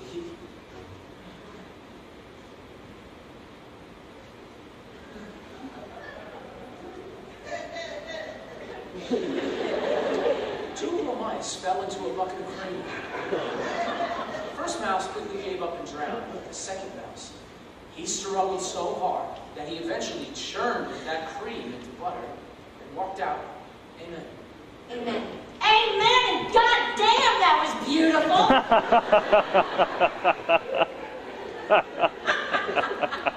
Where did you learn that, you pious piece of cutie pie? The First Lutheran Church of Death Valley. Frank, you decided which hospital you want to work at here in Lowell? Well, to be quite honest, sir, I'm thinking about getting back into law. Are you a doctor or a lawyer? You see, before I went to medical school, I passed the bar in California. I practiced law for a year, then decided, why not try my hand at pediatrics? Well, aren't you full of surprises? Yes, I am. Sakes alive, the yummy Yankee is a doctor and a lawyer? Ooh, Brenda, darling, you got yourself magic on a stick with this one. Where'd you go to law school? Harvard, Yale, Columbia? Berkeley. Berkeley? That is where Daddy went! Oh, wow! Ha, fantastic. Oh, my saints and stars, Roger. Frank should work for you. You're always bellyaching about how hard it is to find assistant prosecutors who aren't value inbreds. So, Frank, was that Snake Hollingsworth still teaching there when you went through Berkeley? Hollingsworth. Yes. Grumpy old Hollingsworth, right? I tell you, meaner than ever. That dog of his. Tell me, Frank, what was the name of his little dog? I'm sorry, sir. The dog was dead when I got there.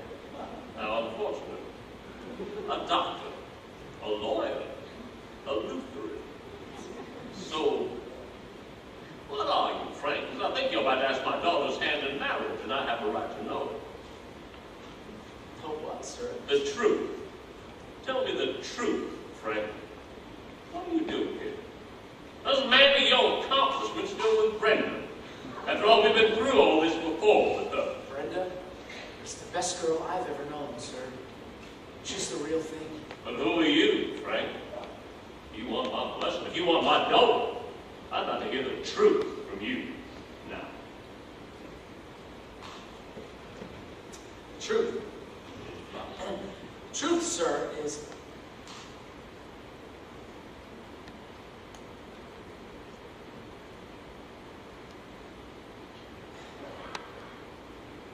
Truth is, I'm not a lawyer. I'm not a doctor. Nothing really. Just a kid who's in love with your daughter. No. I know what you are. You're a romantic. Yes, you are! Men like us are nothing without the women we love. God damn it, Gumbo! Oh, Frank! Oh, Daddy! But Daddy, look at the time. 7:30 already? Is it time for Mitch? Come on, y'all, sit down. NBC presents Sing Along with Mitch. Starring me, Mitch Miller, and the Sing Along Gang. Hey, don't just sit there. Come on and sing. This one's for the whole family. Let's begin with all those beautiful mothers. Take it, Mama. I feel a mighty quake. The South begins to shake under a family tree. The leaves begin to blow.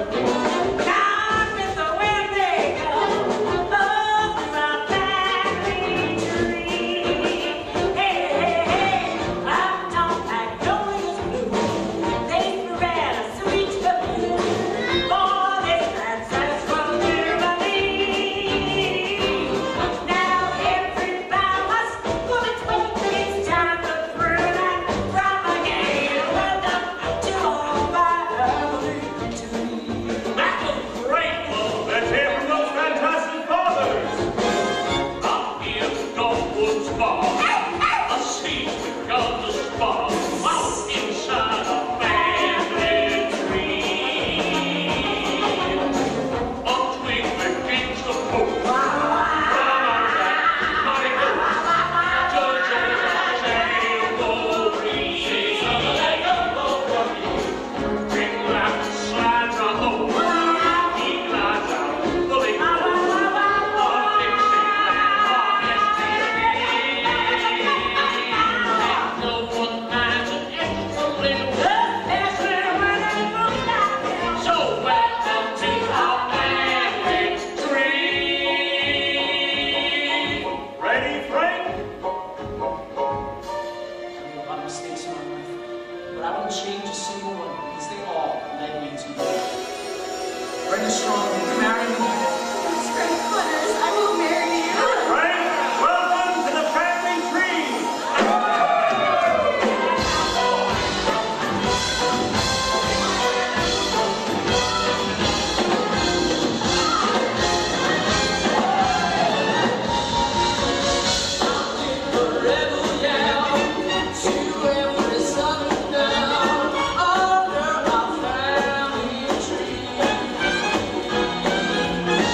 I swing the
to see you. Why are you dressed like that? Took the job. Government job. I'm beating them at the wrong end. I'm a government employee. See how beautiful that is? Hey, you got a good lawyer. Sort of am a little bit now. You look at this letter. IRS wants more. Education only wants crumbs. You know what? I'll make them chase me for the rest of their lives. I got an FBI agent come see me. Oh, you got the numbers. United States government champ, running for the hills. Dad, it's over. Just stop.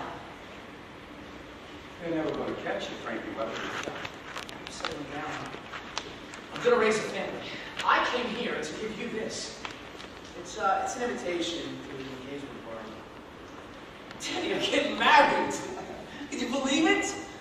We're getting married. Why did you do that? You're on top of the world. Changing my life, Dad. You don't have to worry about anything anymore. The house, Cadillac, everything they took from us. I'm gonna get it all back, and Mom's gonna see it. Your mother is remarried to my friend Jack Barnes. They got a house out on Long Island. Why would she do? Don't give it Harry, Frank. How would she do that to us? There's no us anymore. You have to listen to me. I'm your father. Then tell me to stop. Why would I tell you to stop? Because you're my father. But no,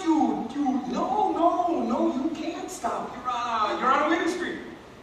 You gotta ride that. You gotta ride it, baby. You're having now. They know the key to life is... Frankie, sing with me. 'Cause I never tried to sing. Don't just... Hey, hit it, guys. Stand around and scream.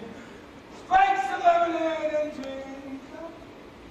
And make butter out of it. Just make butter. Frankie.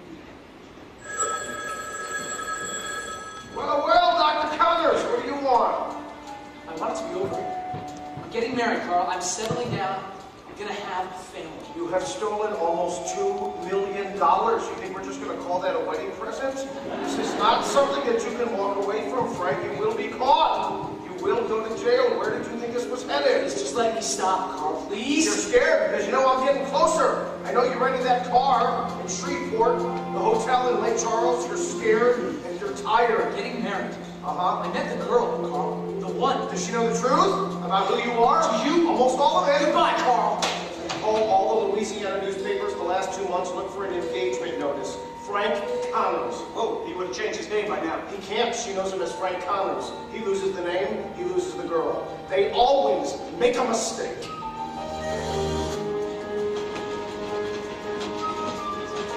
Frank, where should I put these? The checks and these rings from Daddy's friends. Frank, what are you doing? Everyone's downstairs waiting to meet the groom-to-be. I have to leave, Brenda. What? You love me, right? Of course, Frank. I mean, you would love me no matter what. Of course. Whether I was poor, or whether I was sick, or whether I had a different name. I heard you spent all that money. Name, right? What's her name? My name's Frank Connors, right? That's who I am when I'm with you, but we all have secrets. Sometimes when I travel, I use the name Frank Taylor. That's my secret. Like, what are you talking about? Why are you saying all I'm this? not lying to you anymore. I'm not a doctor. I never went to medical school. I'm not a lawyer, or a Harvard graduate, or a Berkeley graduate, or a Lutheran. I ran away from home 2 years ago when I was 16. You're not Lutheran? Okay. Here's what we're gonna do. In 2 days, you're gonna meet me at Miami International Airport. Here's what you're gonna leave the house after your parents go to sleep. Take a taxi cab. Give the driver that money. Tell him to drive off in the night. You're not gonna tell anyone. Promise? I can't. I'll be too afraid. I am no good at lying. I know you can do this. It's like I said before. You act like you're brave, and you will be. Frank! Please, before you go, please tell me your name. It's Frank William Abigail Jr. I love you, Frank. Me too. I have to. Frank! Let's open your eyes. I'm gonna see you real soon. I don't think I can do this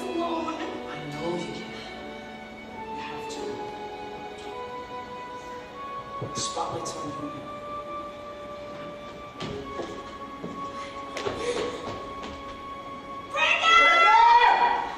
Brenda, sweetheart, where is he? He's gone. Where did he go? You listen. Listen to me, Brenda. This turned out very, very badly, all right? He is wanted in every state by men who shoot to kill. Now, you need to tell me where he's going. Now! I can't. Hey, what? Leave the guest house, someone. Leave it out the back. Go anywhere. Brenda, darling, if you love him, you'll do the right thing. Young lady.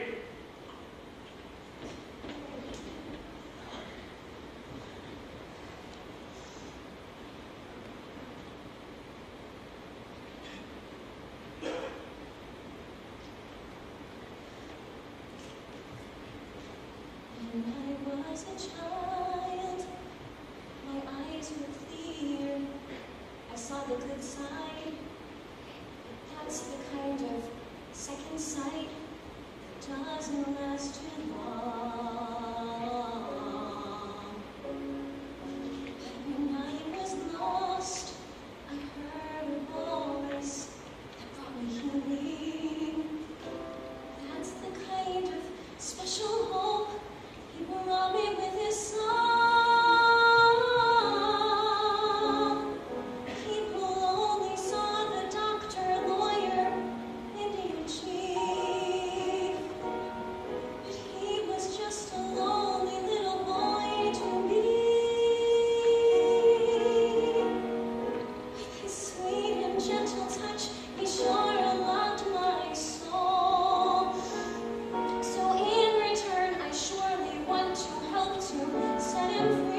I wanna live a life and not just live apart. I walk into the sunset, I say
choice. I can go. I can run right now. I know, but you won't. How do you know? Because you're tired of running. Because it won't bring your dad back. I know that. I just wanted to help him get back on his feet. I know, Frank, look at me. Look at me now. Hey. Come with me, okay? Come with me. You do your time, you pay your debt to society, and then we'll get you out early. You'll come work for the Bureau. We need your know-how. I'm telling you, we are years behind in counterfeit and forgery, and now, you know, with these credit cards and computers coming in, it's only going to get... Why would you want to help me?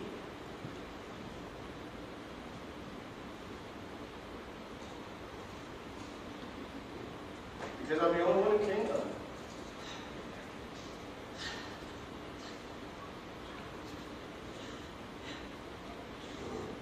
Thanks, Mr. Henry.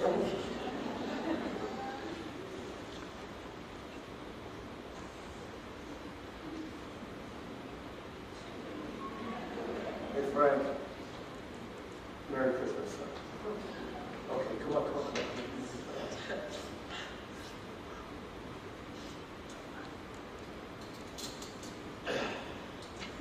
FBI, really? You're gonna lock me up and then let me out and pay me for what you locked me up for? That's what I said. I get a badge. Even better, you get a life. Goodness. Your way.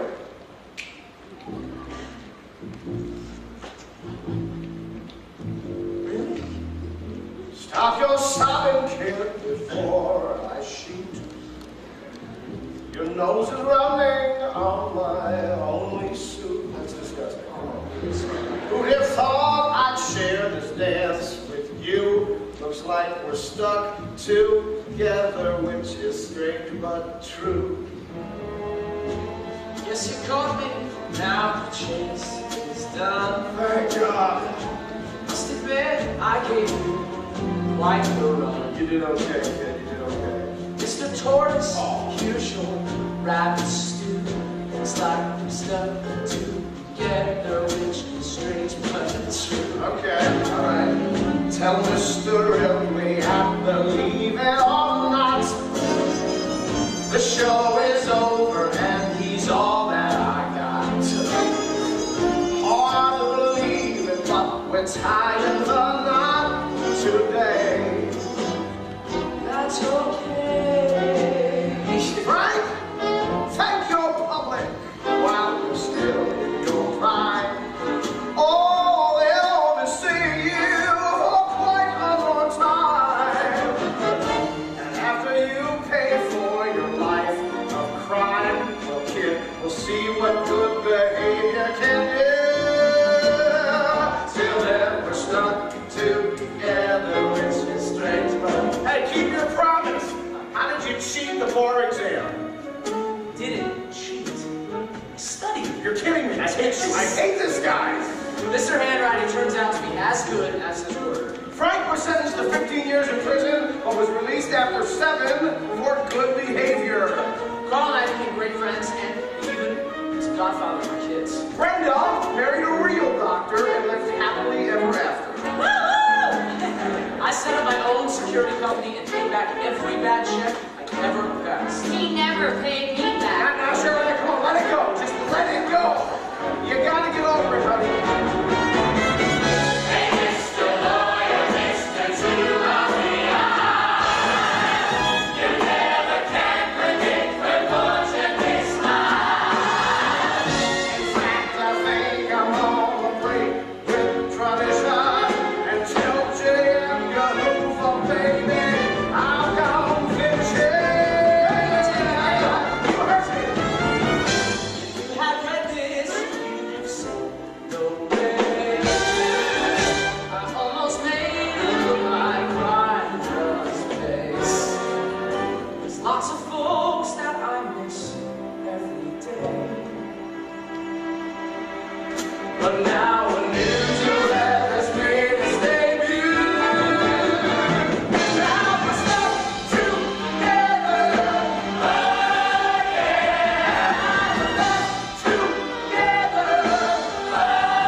Me too, Frank. Hey, listen.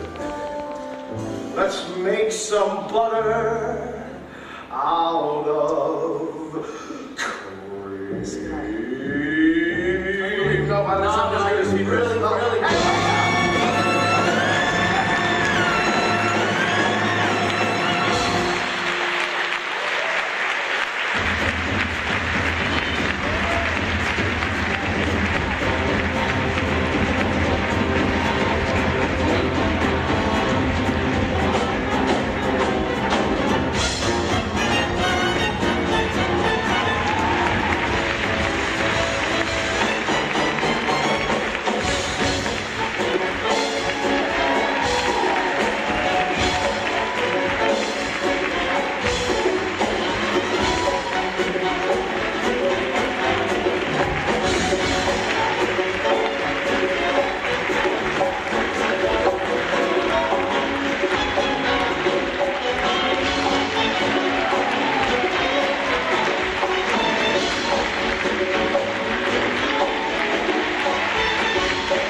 Sunday night brought the opening of Catch Me If You Can. Frank DeLella caught up with the Catch Me company at the opening night party.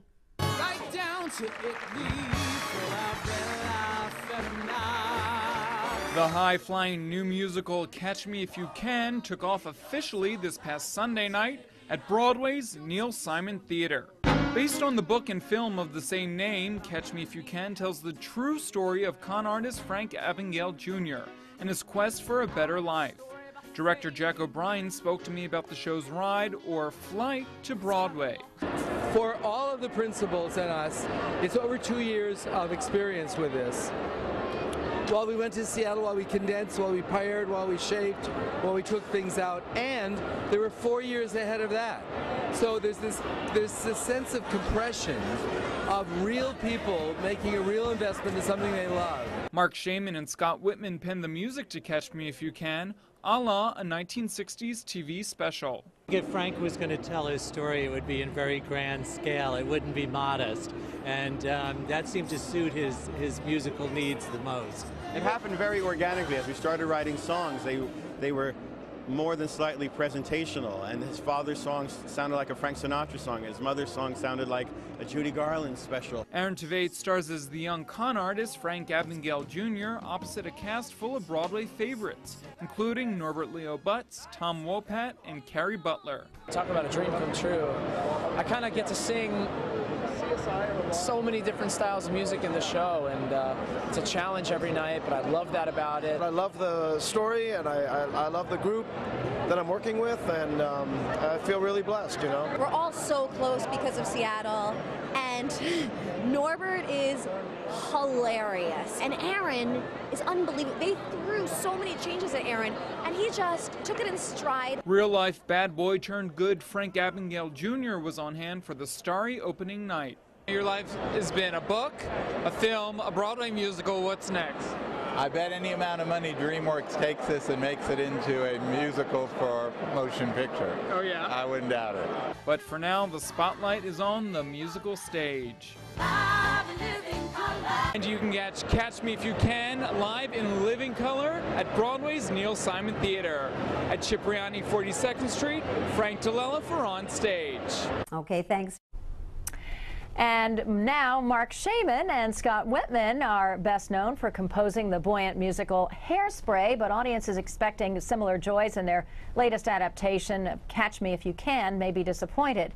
Rest assured, there are joys aplenty in this quirky new show, but it's closer to the darker tones of Dirty Rotten Scoundrels with less bile and more heart.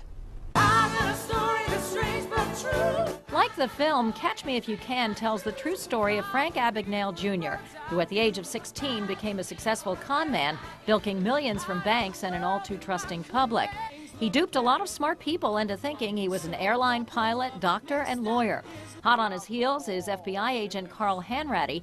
Norbert Leo Butz departs from the cliched bumbling detective with the kind of nuanced portrait you'd expect in a drama, all the while singing and dancing like the musical star that he is. The world would be in total chaos. It's already on the verge. Aaron Tveit as Abagnale holds his own, displaying a tremendous range, revealing Frank's lost and lonely soul beneath the cocky naivete. Jack O'Brien's direction is seamless, but Terrence McNally's book undercuts the narrative by framing the action with a 60s-style TV variety show. The tongue-in-cheek approach has a distancing effect.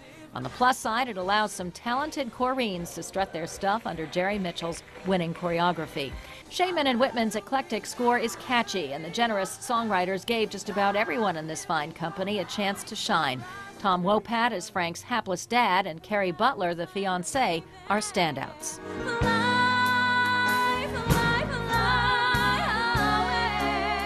In a sense, producing a Broadway show is something of a con job itself. Think how often audiences end up feeling ripped off. No such crime here. Despite some missteps, Catch Me If You Can delivers plenty bang for your buck. Roma Torrey for On Stage.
Time for Brad's food. Here's a little story I would say.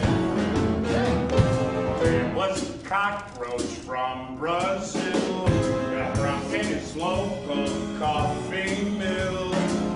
He thought his time was up until he made coffee out of beans. That's the Constitution, boys! To some it's too complex. They think our founding fathers fought so they could forge some checks. And now look at they see themselves. A Robin Hood stealing from the rich. And don't you know that I'm paying back? The things they take, well, paying back is a bitch. Cause the world ain't Sherwood's forest. You can give away those jewels. And the game ain't worth winning if you're bringing home.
sexy showgirls, a swinging score, and an incredible real-life story about a teenage boy who conned the world. We're here at rehearsals for Catch Me If You Can to find out about the spring's hottest new musical.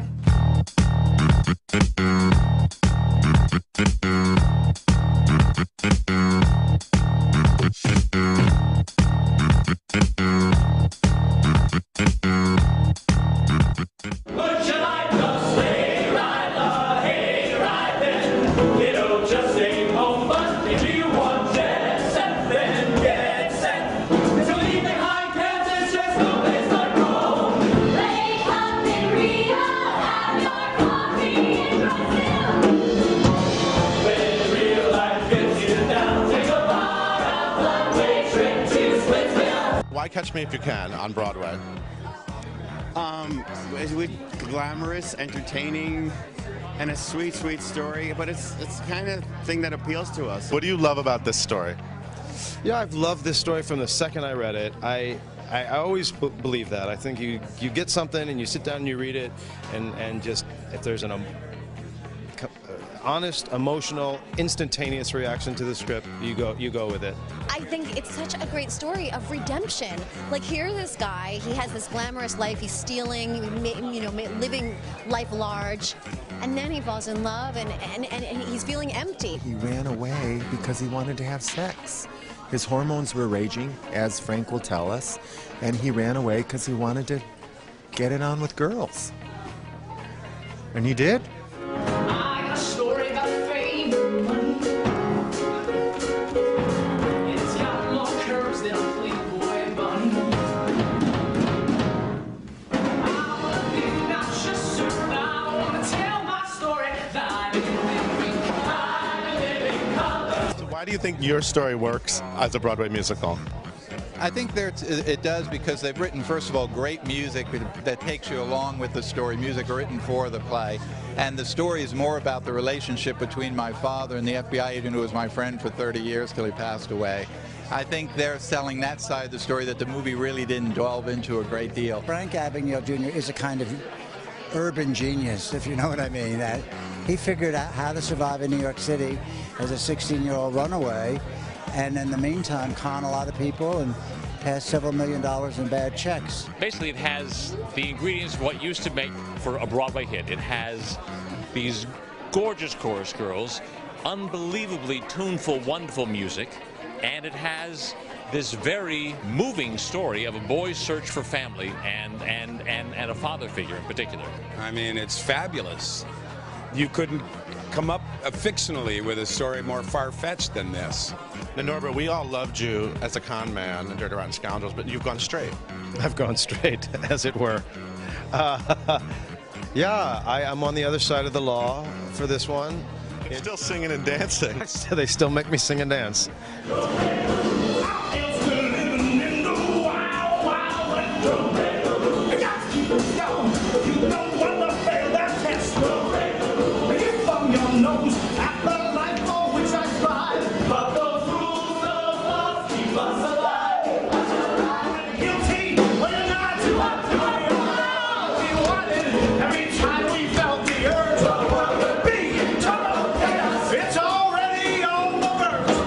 So how does it feel to have the real guy here today? That guy, it's unbelievable.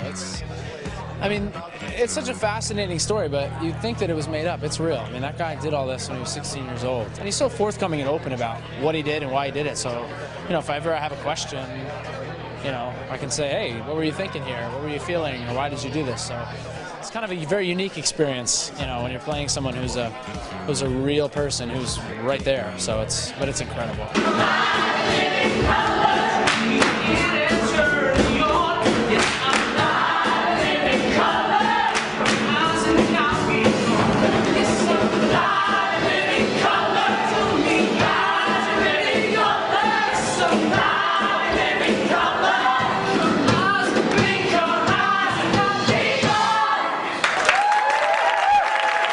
It's a real theater score, very accessible, and they're songs, as opposed to, I think I'll go to the grocery store, I need a quart of milk kind of songs. How do you write such catchy songs? I mean, what is it about you two? We wouldn't want to put a song out there unless it was felt like something you want to hear and you want to sing, and we kind of become the audience right away as we're writing, and we kind of write the kind of stuff that we would want. I don't know. I mean, thank you for saying that. Mark and Scott, they write music in this show, and I mean, that it doesn't sound like necessarily theater music. It sounds like Fly Away, Carrie song. I swear it could be on the radio now. It could have been a hit song in the 60s, and that the music has that kind of feel to it.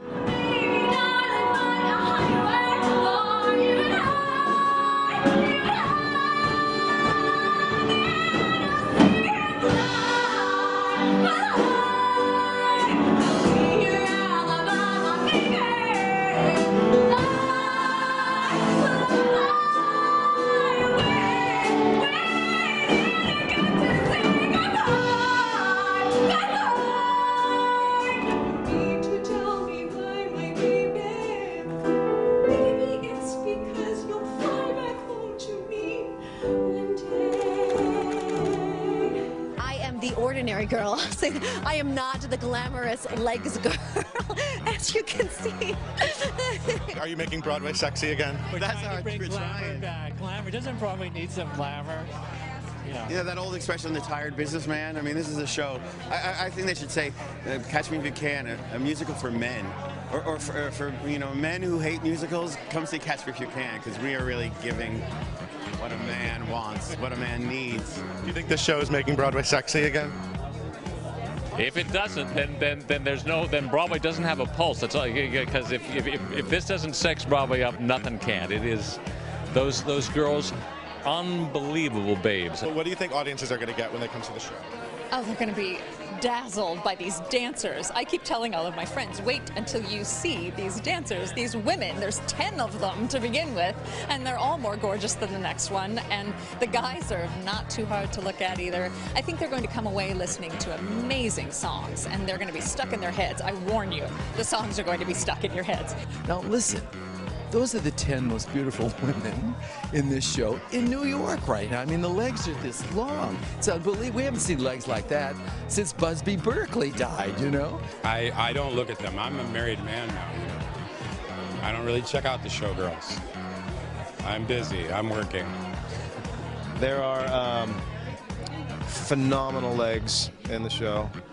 It's a Jerry Mitchell show, so I think for a Jerry Mitchell show, I don't think you can walk into the room to audition unless you're like 5'8".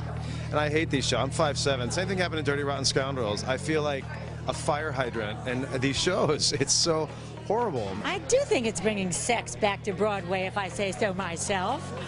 That's a really great way of saying it. Those girls, I mean, they've got more legs, you know, than Legs Diamond. What's that song? I'm bringing sexy back. Yes.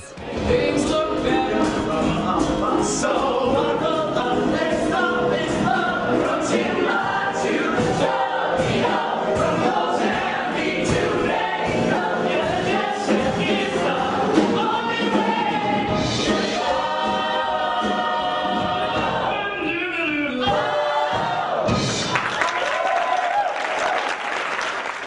Catch us if you can. Sexy back.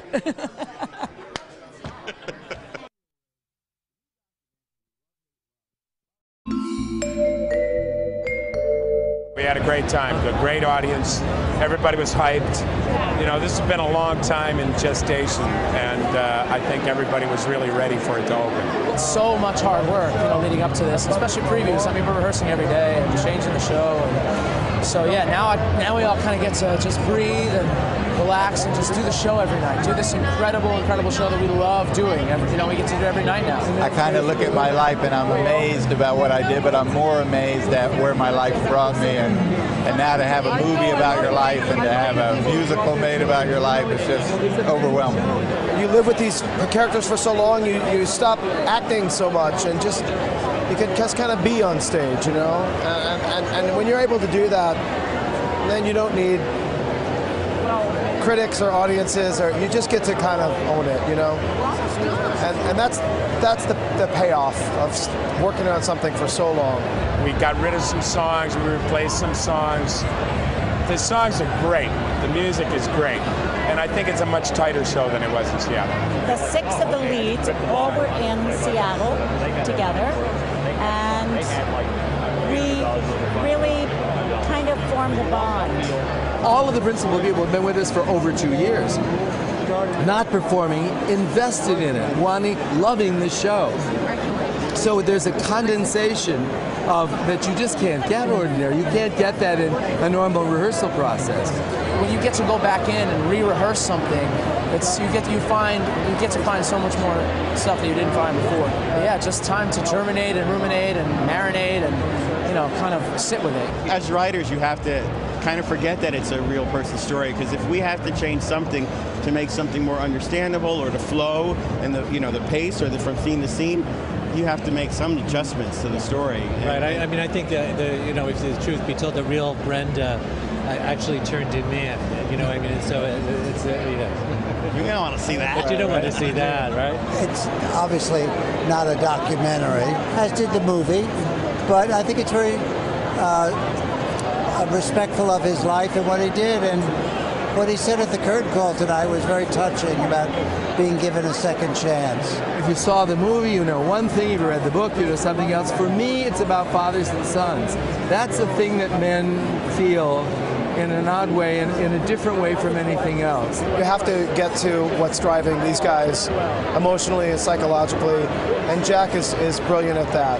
These are two characters in search of love and redemption.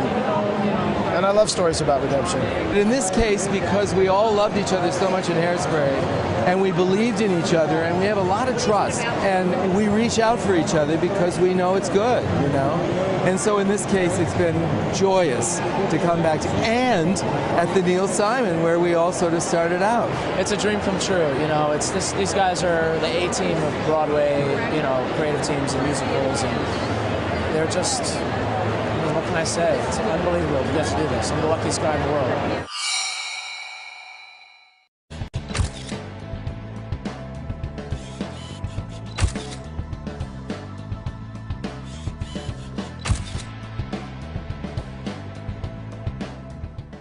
The hit movie Catch Me If You Can is now a swinging Broadway musical starring Aaron Tveit and Norbert Leo Butz. We're at the Neil Simon Theater to celebrate a starry opening night.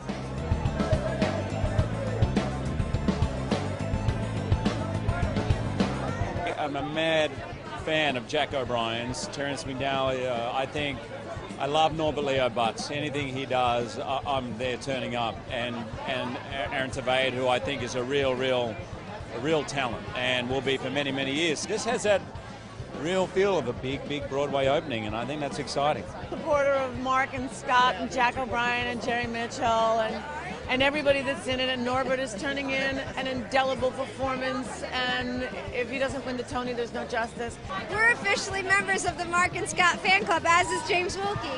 Yeah, no, we're deeply devoted and feel great love and affection for them. They've worked so hard on this, and they're so brilliant, and they're such great guys, and I've heard only fabulous things, so I'm very excited for them tonight. You going to root for the con artist or the FBI? I have to go with the con artist. It's like, I remember it was Leonardo, so it's like, oh. But the FBI, the Bureau, I don't know, it's hard. It's two interesting animals.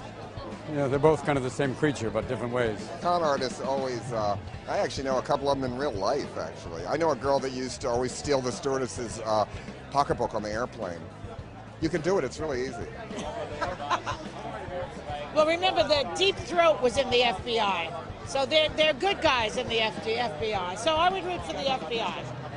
But the con artist, of course. It's always the con artist. You can't BS a BSer, is what they say, so I'm rooting for him. But I love the FBI. I'm not on any list, am I? I'm probably on a list now. I'm on a list.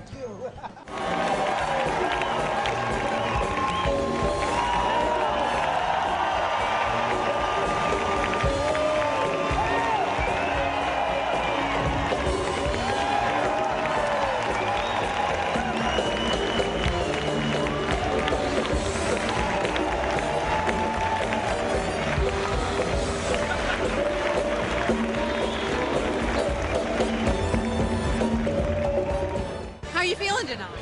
Amazing. I can't believe it's actually here.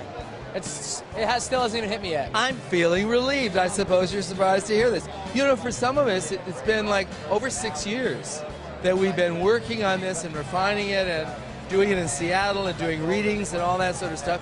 So I'm very proud of them. I really am. I'm very happy. What do you think of the show? I thought it was unbelievable. Tonight was the first night I saw it. Up until now, I've only seen some little rehearsal numbers and heard a couple of songs. So tonight was the time I really saw the whole story. It was very surreal. It was very emotional at times when they got into my parents' divorce and things like that. What is it about this story that speaks to you?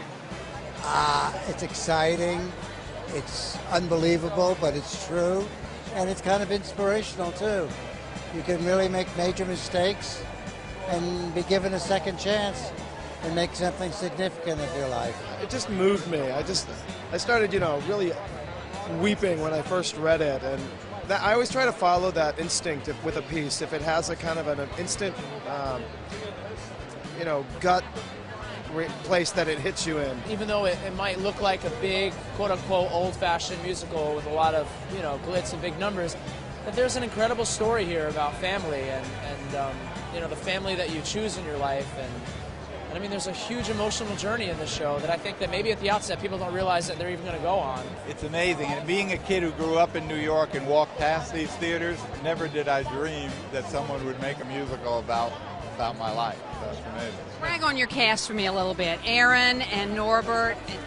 Watching Aaron, just grow from the first reading we did with him and his understanding that he could be this kind of showman. Watching him blossom on that has been really tremendous. And then, and of course, Norbert. I mean, Norbert's a dream to write for. He's a brilliant actor and a great musician, so he's been a joy. We shouldn't get to get paid to do what we do because it's so much fun. I mean, don't let the producers hear that, but I could never have asked for anything more in a partner on stage. And not only is he brilliant, but he's been so supportive of me and there every single step of the way. And it's like having your brother with you on stage. Aaron's a terrific young man and a real talent and a real professional, which I think is the most surprising thing to me. At his age, I was a little more, let's say, undisciplined, but that's kind to myself. This swinging 60s must be a lot of fun to work in this. It is, and I also think I went to a Wednesday matinee the other day, and I've never seen a happier group of ladies in my life. Sometimes some of the numbers, like Norbert's number, Don't Break the Rules, like tonight, completely stopped the show. There was nothing he could do to get them to go on with the show. He's like, It's funny. I heard tonight they would not let it continue after your big number. What was that like for you? It was a thrill. I had a lot of friends and family out there, so I had an in with the crowd. But it's a great number. It's a great character, and I'm just the lucky guy who gets to do it. You can't really hold a good man down. I mean, they are really enthusiastic, and it's so much fun to perform for people that are really loving it. And we got lucky there. Swinging 60s on Broadway. It's great, right? Baby, it's too much fun. That's what I'm talking about.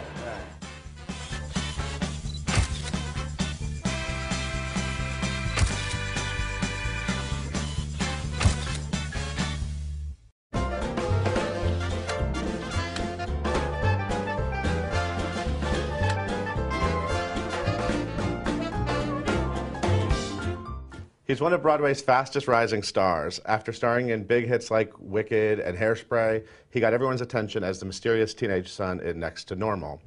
Now he's playing conman Frank Abagnale Jr. in the sure-to-be hit Catch Me If You Can. Please welcome Aaron Tveit. Hey, guys. How you doing? Doing really well, thanks. Okay, you're 27 years old. Yep. You are starring in a big Broadway musical. Is this like a dreams come true moment for you? Yeah, it really is. I mean, this show, I've been a part of it for a long time, but it's everything I could have ever dreamed of when I first saw a show here in New York on Broadway, and to think, because everything has really happened, it's seemingly really fast. I literally still find myself on stage sometimes, and I look around and I say, oh my God, I'm standing next to Norbert Leo Butz doing this scene, and it's It's insane. It's really crazy. Do you feel pressure? I mean, I know the musicals, it's a brand new musical, it's in previews. You know, I haven't been feeling any pressure, and I mean, but I think it's just because I've been working on this for so long, right. And specifically this year I've been, you know, we've been in rehearsal since the end of January, but I've kind of been in preparation for this all year. Probably since I left Next to Normal last January, I kind of just started getting everything ready for this. What does that involve?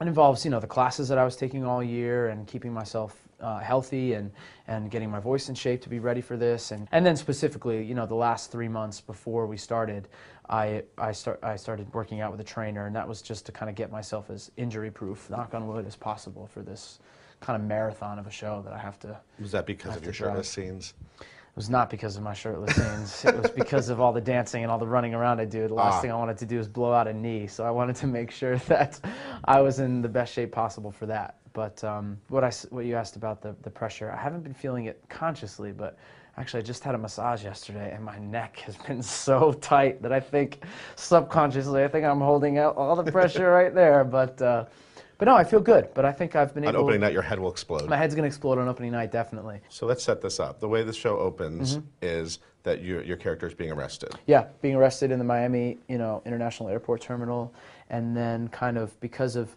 Frank's brilliant imagination and kind of his ability to create on the fly, and as I'm arrested,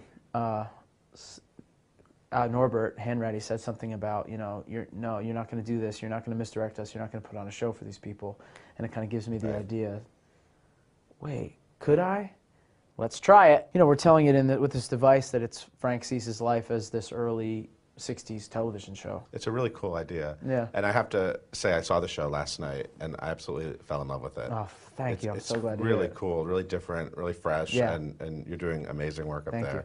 So all the numbers are sort of played like as if they're being done in a TV show in the 60s, basically. Yeah.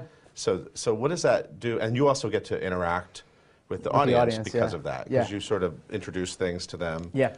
Is that exciting for you as a performer to have that freedom? It is. It's a lot of fun. It was hard in the rehearsal studio because I was playing the audience to, you know, our creative team or a curtain or no one, you know, and then when we got to the theater during tech, it was to the black void. So I've actually been so happy to have, when we started previews, because I have faces and I have eyeballs that are looking at me and listening to me, and so, you know, I mean, but I'm a con man.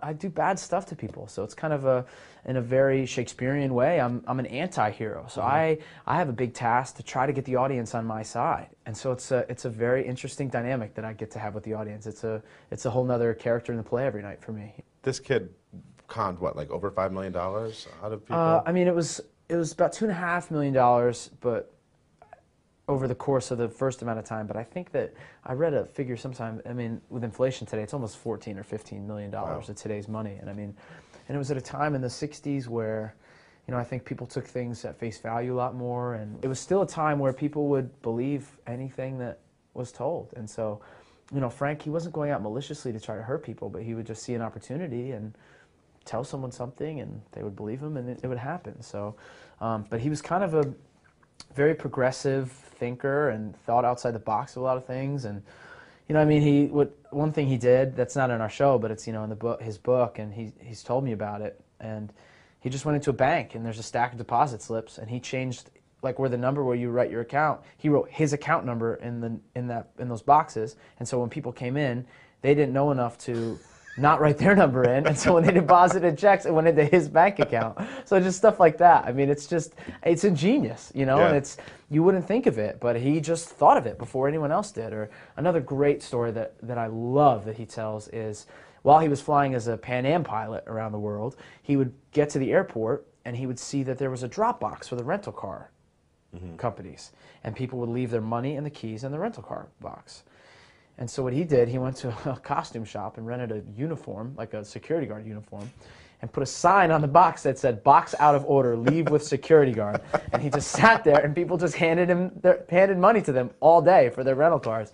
So just things like that he was just, his brilliant imagination. And so this real person had this kind of mind, and so now to put it in a Broadway theater and tell the story of just this person who has an imagination that's boundless and he can jump not from just A to B or C, he can jump from to A to F in a matter of seconds ahead of people. So I think it really lends to a musical, and because musicals it's a fantastical way to tell a story anyway. So I think that's why this story fits so well into musical form. And you know, we're not trying to just put the movie on stage. We're trying to tell this man's incredible story in an incredible way. It's not at all the movie. Yeah. I mean, it's really not. It's the same story, but it's not like a scene for scene adaptation. Which I think hopefully will be the success in the way that we're telling the story. Because I think sometimes when movies have been adapted to musicals, that the faults that have occurred sometimes is they just try to put the movie on stage. And you know, I mean, theater is a totally different medium than film, you know, and so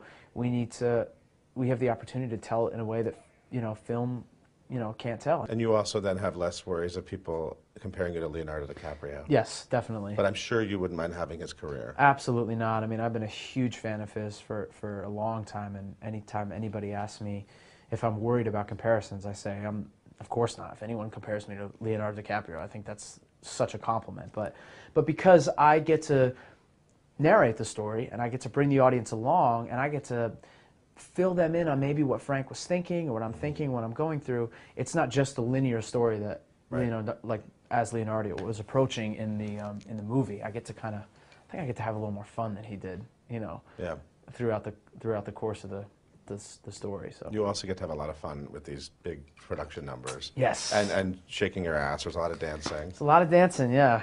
I'm trying to keep up, man. There's some amazing dancers on my show. I'm just trying not to look like a fool next to them. There's a lot of sort of A-list Broadway chorus people on the show. Yep. Did you make a fool of yourself in rehearsals at all? A couple times, yeah. I tripped a couple of them a couple times and felt like I laid a big egg and felt terrible, and you know, I felt like I was in the way, but it's okay now, knock on wood. and some great songs from Mark Shaman and Scott Whitman. Score, yeah. And you also have that fun number with all the nurses. Yes. It's kind of like a Broadway Bears number, a little Doctor's bit. Order is pretty great. I kind of just get to stare at them. I mean, I get to stare at them all show, but in Jet Set, for instance, when they're stewardesses, it's a little more innocent. I'm a little more, but then, I mean, you know, it's a kid's fantasy of sexy nurses, so. So how does it feel to have Rochelle Rack whipping her hair in your crotch? Feels pretty good. Feels pretty good. I remember the first day we were staging that, Jerry said, yeah, well, just take your hats off and, you know, smack them in the crotch with your hair. And I kind of perked up. I said, it's fine with me. Go ahead, ladies, you know. It's great. It's really, it's a lot of fun. Is it true that you're a pretty driven guy? I mean, I don't know if I'm just saying that because I look at your career and you seem very focused on what you're doing. Yeah, and yeah, I think that's a very safe thing to say. Disciplined. Where does that come from? I don't know. I mean, I guess it comes from, you know, being in elementary school and bringing home my straight A's to my parents, and then knowing that my friends got $15 for their straight A's, and I said, Mom and Dad, why don't I get money? And they say, no, you get straight A's or you get grounded. You don't get money when you get straight A's. What do your parents do for a living when you were growing up? My dad had a construction company with his two brothers, and so really the only job I worked in a securities firm one summer when I was in a business program in high school, but my only other job besides acting was, you know, every summer and every winter break or anything, I just swung the hammer for my dad. So, you know, he's kind of a very blue collar guy, and my mom's a special education teacher. She's a school teacher. So what do they think of all this? They love it. They've been such huge supporters of me, and they're incredible. They're so proud, and they're a big reason I think that I'm here today, because I was a president of a business program that I had in high school, and I applied to about 4 schools for business and got a lot of scholarships to go to school for business, and then I also applied to a couple schools to be a voice major, and God bless them, they said, don't worry about the money, you know, we'll make it work, you know, where I think a lot of people would have said, no, you're going to these schools you got a scholarship for, what are you going to go study music for? So, and then even when I wanted to drop out of school to, you know, go do Rent, they said, you know, go for it. You know, you'll figure out the rest when it goes, but you got to try it. So, but yeah, so they're incredibly supportive. Did you ever like stand in line for American Idol? I didn't. You know, actually, a friend of mine, Joe Reed, he and I went to college together. He's in Catch Me If You Can with me now, and I remember our sophomore year of college, we were both doing a show, and it was the 2nd season of American Idol. So American Idol, first season, Kelly Clarkson just won, and we wanted to go, and I remember our teachers wouldn't let us miss rehearsal to come to New York So I was going to come that second year to audition for American Idol, and then after that, the next year I remember I was doing a summer stock show, and then after that right after that I was doing Rent, and then I've been working since. So who knows what would have happened? You could have beat Clay Aiken. Who knows? Season 2, me, Clay, and Ruben Studdard. You know, if I would have made it that far, but yeah, the second season of American Idol, I almost came to New York to audition for it, but I couldn't miss rehearsal. So. One of the things I love about Catch Me If You Can is it's so cool to have a Broadway musical about 3 men, basically. Yeah. Yep. You know, it's 3 straight men, yeah. and the dynamic and this fatherhood dynamic. It makes it really unique. It's an interesting. We've talked about it, Norbert, Tom, and I, and you know, not that there's anything against Norbert. Now let's just clarify. Norbert Leo Butts plays Carl Hanratty, right? Who's following you? Yep. And Tom Wopat plays my dad. Yeah, but we've talked about it. Just the energy of, like, you know, the 3 of us loving baseball and talking about that, and I think that there's more. There's just. I don't know, and the 2 of them are such men of the theater, you know. I mean, Tom has this weight to him that is just he's unbelievable presence on stage, and he's such a smart actor, and I mean, he asks such incredible questions in rehearsal, and I mean, I love working with him, and Norbert in the same way is brilliant. I'll never forget when we were rehearsing for the Seattle production, just sitting in a room about, you know, a tiny room with he and Jack, who already had a shorthand from working together at Dirty Rotten. And they're both classically trained. I just remember sitting in the room after the first day thinking, oh man, I got to catch up here. Because they were just like the things that they were talking about. And so it's been amazing for me to work with these people because they're brilliant. The musical is really kind of about your character's sort of broken relationship with his father, and then this sort of father figure, unlikely father figure in the FBI agent following who's him. chasing me, yeah. It's really moving at the end. You know, it's about the families that we choose in our lives, you know, that sometimes aren't the Right. families that we're born with. So it's, but I think that it's something that the characters don't know is going to happen until the end. So it's, you know, it's a real journey. Now, I want to talk a little bit about Next to Normal because you were terrific in Next to Normal. A lot of people remember you from that show. You actually left Next to Normal to do Catch Me If You Can in Seattle. I did. I left. It was the day of the Tonys in 2009. We performed in the Tonys, and then I went to the party, and then I went home, got in a car, and got on a flight at 5 o'clock in the morning. You did that weird. After. You did that weird Stockard Channing moment on the Tony. Yes, I did. It was great. You were Stockard Channing's young boy. It was wonderful. I forgot about that. Yeah. That was kind of fun. Yeah, it was a lot of fun. But yeah, I went right to Seattle, and then did the out-of-town production, and then I went back to Next to Normal after our Seattle thing. Right. Now, is it safe to say that you didn't know Next to Normal would be the hit it became? Because I loved the show, but I was surprised. Well, even back at Second Stage, even back at the reading before Second Stage, we all knew something was there. We all knew something was in there. I remember we read through the second act one of our first days before we left to go to DC, and we all just like wept at the end of it because everything that we thought it could be at Second Stage, that we'd hoped it to be, all of a sudden it was. You know, and all those things that we had, and we just knew that the show was something really, really special. And then once audiences saw it in DC, we were convinced that it wasn't just us. We weren't crazy; that other people thought it too. So it was a very exciting thing to be a part of. You know, it was very surprising that year that you didn't get a Tony nomination. Thank you. It was very surprising.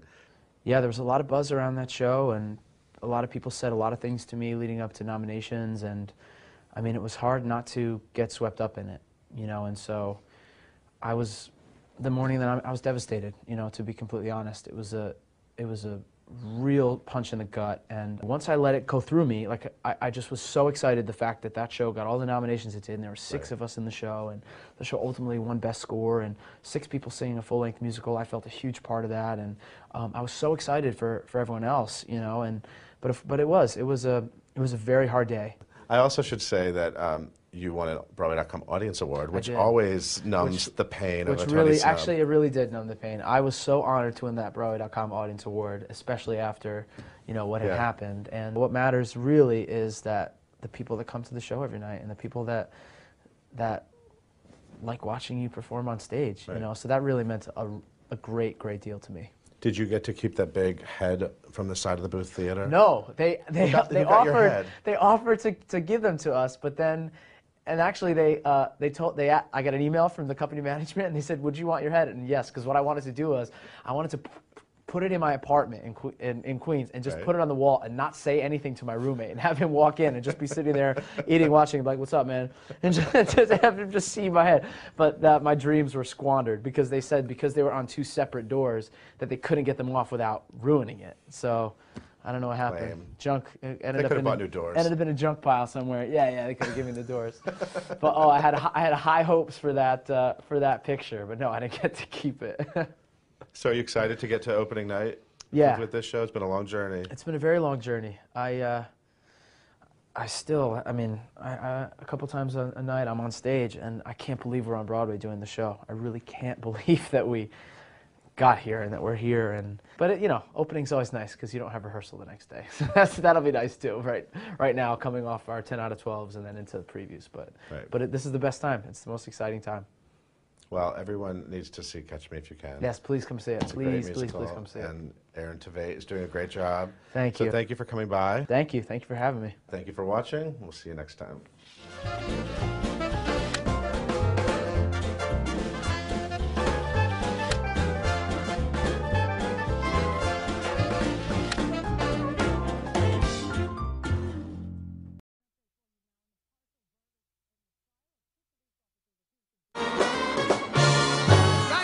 To Italy, go out there, laugh and laugh.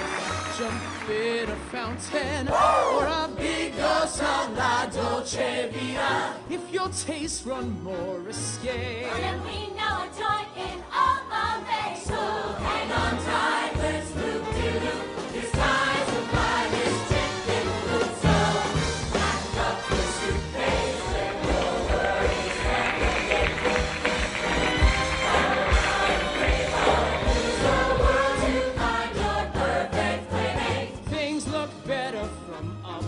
so buckle up. Next stop is love. Comes in love to Tokyo, from Mozambique to Mexico, and the jet set is on their way to love.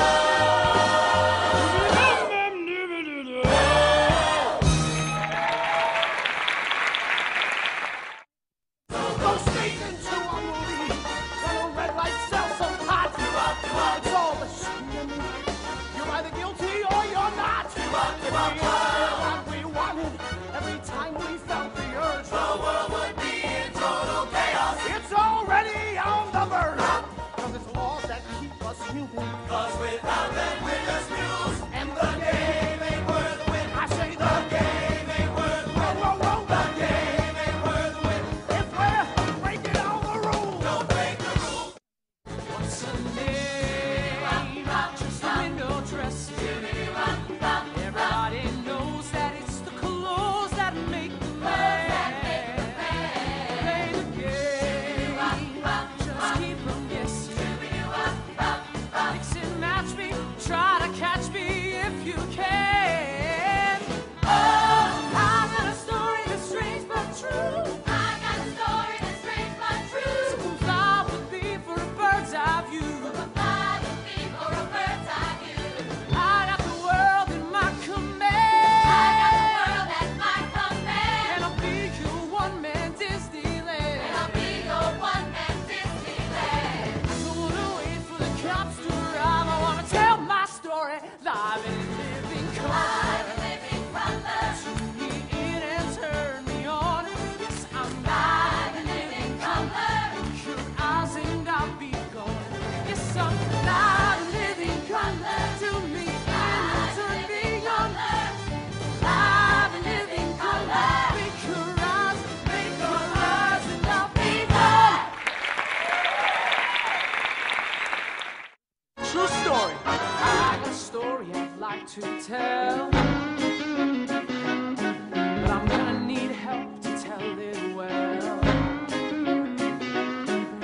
I got a story about fame and money, and it's got more curves than a Playboy bunny. I wanna live, not just survive. I wanna tell my story live and in living color. Tune me in and turn me on. Yes, I'm live and living color. Blink your eyes and I'll be gone. Yes, I'm live and living color.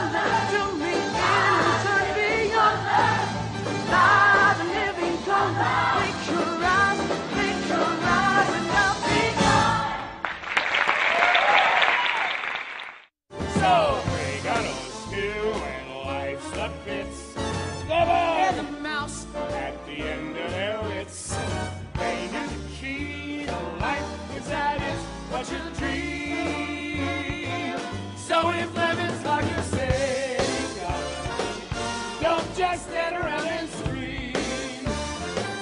Spike some lemonade and drink up and make butter out of cream.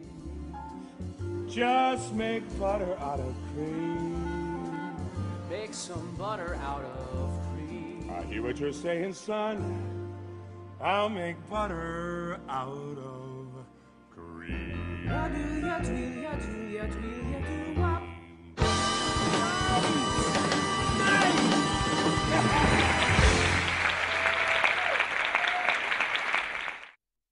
not afraid of stopping. This end could be my start. I wanna live a life and not just play a part. I'll walk into the sunset. I'll sail across the sea. The final word, the last you'll hear of me, of me, is goodbye, goodbye to every night alone. Goodbye, goodbye to lies that I don't own. I'm tired of living on the stage, a life that's only on the page. The empty lies are in the past. I've tried before, but here's the last. Goodbye, goodbye, goodbye. They only saw the magic tricks, the smoke and mirrors. Was I the only one to ever see the boy? So now they wanna clip his precious wings and bring him down. But in his heart and soul's the kind of good they can't destroy. Yeah, now I wanna see him fly, fly. I'll be your alibi, my baby. Fly, fly, fly away. We didn't get to say goodbye, goodbye. No need to tell me where, my baby. Maybe it's because you fly back home to me one day. You got any kids, Carl? I do not. What the hell do you know about it? I suppose your father was a prince, huh? Yep, of darkness. Little man, grow some balls. Oh, he did I not. swear to God, every single morning, that motto rang throughout the halls. True story. On my 10th birthday, he showed me a gun. Then took me to the cornfields and said, okay, run. Sure, his sense of humor was lame. Like father, like son. Hey, lucky for me, so was his aim. If he had sewn some needlepoint that hung on the walls, it would have said, little man, grow some balls. Ball games that he missed, nights he came home pissed. Well, I don't think about that any longer.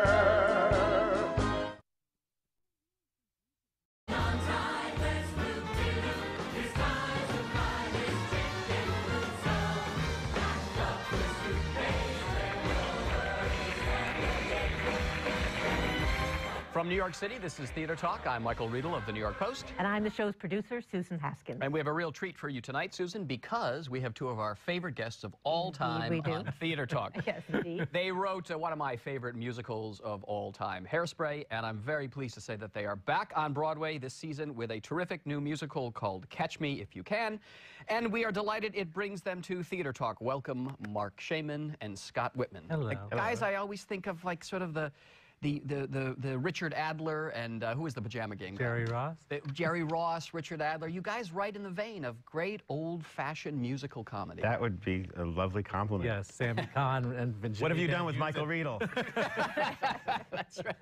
Well, if you'd written Spider-Man, this interview might take enough already with Spider-Man. Spider-Man. Welcome back to Theater Talk. Thank you. All right, what was it about Catch Me If You Can, a Steven Spielberg movie, that attracted you, that you saw a musical in that movie about a con man in the early 60s? Well, we had been asked to make a musical out of Stage Door. Oh. So we went to the dusty old drama bookshop, and on the way back to the old play section, there was this coffee table book that had just come out about the movie of Catch Me If You Can, and on the cover was Leonardo DiCaprio and a line of airline stewardesses. I said, geez, that looks like a kick line. Yeah. He said, I'd rather write a musical of write that. And I was like, yeah. We just saw the show business kick line of that, and then the father-son relationship seemed so great for the emotional side of it. And we had written a show about mothers already. Hairspray. Hairspray, and so this felt like fathers needed their due. You'd seen the movie before you ran into this book, right? And when Yeah. you saw the Yes. movie, did you see anything there that you could musicalize, or it just did not occur to you? It was floating in my head a little bit because I was very attracted to the father-son situation, and there were so many qualities that the father had that were very similar to my own father. He wasn't quite a flim-flam man. He wasn't a flim-flam man, but he certainly had the bravado and the style of that. The character that Tom Wopat plays. Right. So I was very attracted to that. And I was also very attracted to the Frank Abagnale character because he's such a silver-tongued, in the vein of, you know, Robert Preston kind of. You know, it just felt like that sang. Right. And who's Frank Abagnale? Yeah, for those who have not seen I'm sorry, Frank Abagnale. just said it for us. You know, by the time he was 20, he had worked in an Atlanta hospital as a doctor. He worked for the district attorney in New Orleans, and masqueraded as a pilot. all under assumed names. Yeah, an airline pilot. And he was a total con man. Yes, Fraud. total con man. But he also had a great redemptive quality to him because in the end, he was saved by this FBI man who gave him another life. And your telling of the story, he has, Frank Abagnale has this intimate and intense but troubled relationship with his con man father. And the FBI, though, becomes sort of the proper father who can set him on the right path. Right. Was that something that's sort of in the movie or something that you've It's in the movie, but I think the musical, by the nature of a musical and how music brings out a more emotional quality, we ended up raising that a bit more because the chase element that's throughout the movie is a little harder to do on stage. Yeah. And so it's just the musical naturally went that way. And you're dealing a lot with the actual Frank Abagnale. Yeah. At least we think that's him. So, so what does he say? He's around the show, right? He's been part of the Yes, he has been part of the process. He's a totally beguiling and charming older man now, obviously, and he's just been like a little godfather around the production. And does he concur with this that the FBI had a... Yes, he yes, did. so very much of the actual FBI man that Norbert plays, Carl Hanratty, was the godfather of Frank's children. Showbiz is a perfect place for somebody like him, though. I mean, it's full of flim-flam artists. Yeah. He could be one of your 8,000 producers or something like that. You wouldn't know. It takes a village, darling. To put on a show. He's speechless. More Jews than built the pyramids. Now, I love the setting of the show is the early 60s. Pan Am, TWA sort of terminal feel, the jet set. And I know that for you, Mark, this is musically a time that you love, the Sammy Davis Jr. world, of variety shows. Was that influential in the idiom of the music that you're working in? Completely. I mean, for both of us. I usually say the Ed Sullivan Show was the perfect template for the music in Catch Me If You Can. Music, when I say music, I mean music and lyrics. Because on a Sunday night, when we were kids, you'd watch the Ed Sullivan Show, and there was an hour of entertainment, and it might be the Beatles, and then Peggy Lee. And then Topo Gigio. Right, of course. Or Frank Sinatra and the Rolling Stones, or Herman Hermits. You got everything, and that's one thing I feel bad about modern generations, that they, and I'm guilty of it too, when I'm in the car, I only put on the satellite stations that are the things I know I like, which I'm a hypocrite, because I'm talking about how back then, you just watched everything, and you heard everything, because you had to get up off your fat to change the channel. No one's going to do that. And there were only 3 channels. That's right. And so you just got everything. And so that's what our show is like. Although Frank Jr. is 16, 18 years old in the show, he also loves what his dad loved, Bobby Darin, Frank Sinatra. But the show itself is a little bit more like Hullabaloo, which was another show back then. And Hollywood Palace was another one of them. What was Hollywood Palace was a weekly show on Saturday night, and it would a big movie star, say Joan Crawford, would say, "Welcome to Hollywood Palace," and they would have, you know, a circus act, and then, you know, Sergio Franchi. It was like the LA version of the Ed Sullivan Show. But they had an ensemble of dancers who would do production. Exactly, exactly. Like you've got. Right. Fabulous. Yeah, we had the 10 hottest girls on Broadway. But I think that the idea of Frank telling his story, this is the way I thought, we both thought that Frank would use this idiom because he wants to glorify his life. And so it's a big statement. But it happened organically. I believe in your vaults. You have the film of me singing 50 checks. 50 checks don't feel like much when you first hold them. Nothing special to the touch, but look inside. Every digit points the way. Every date's your lucky day.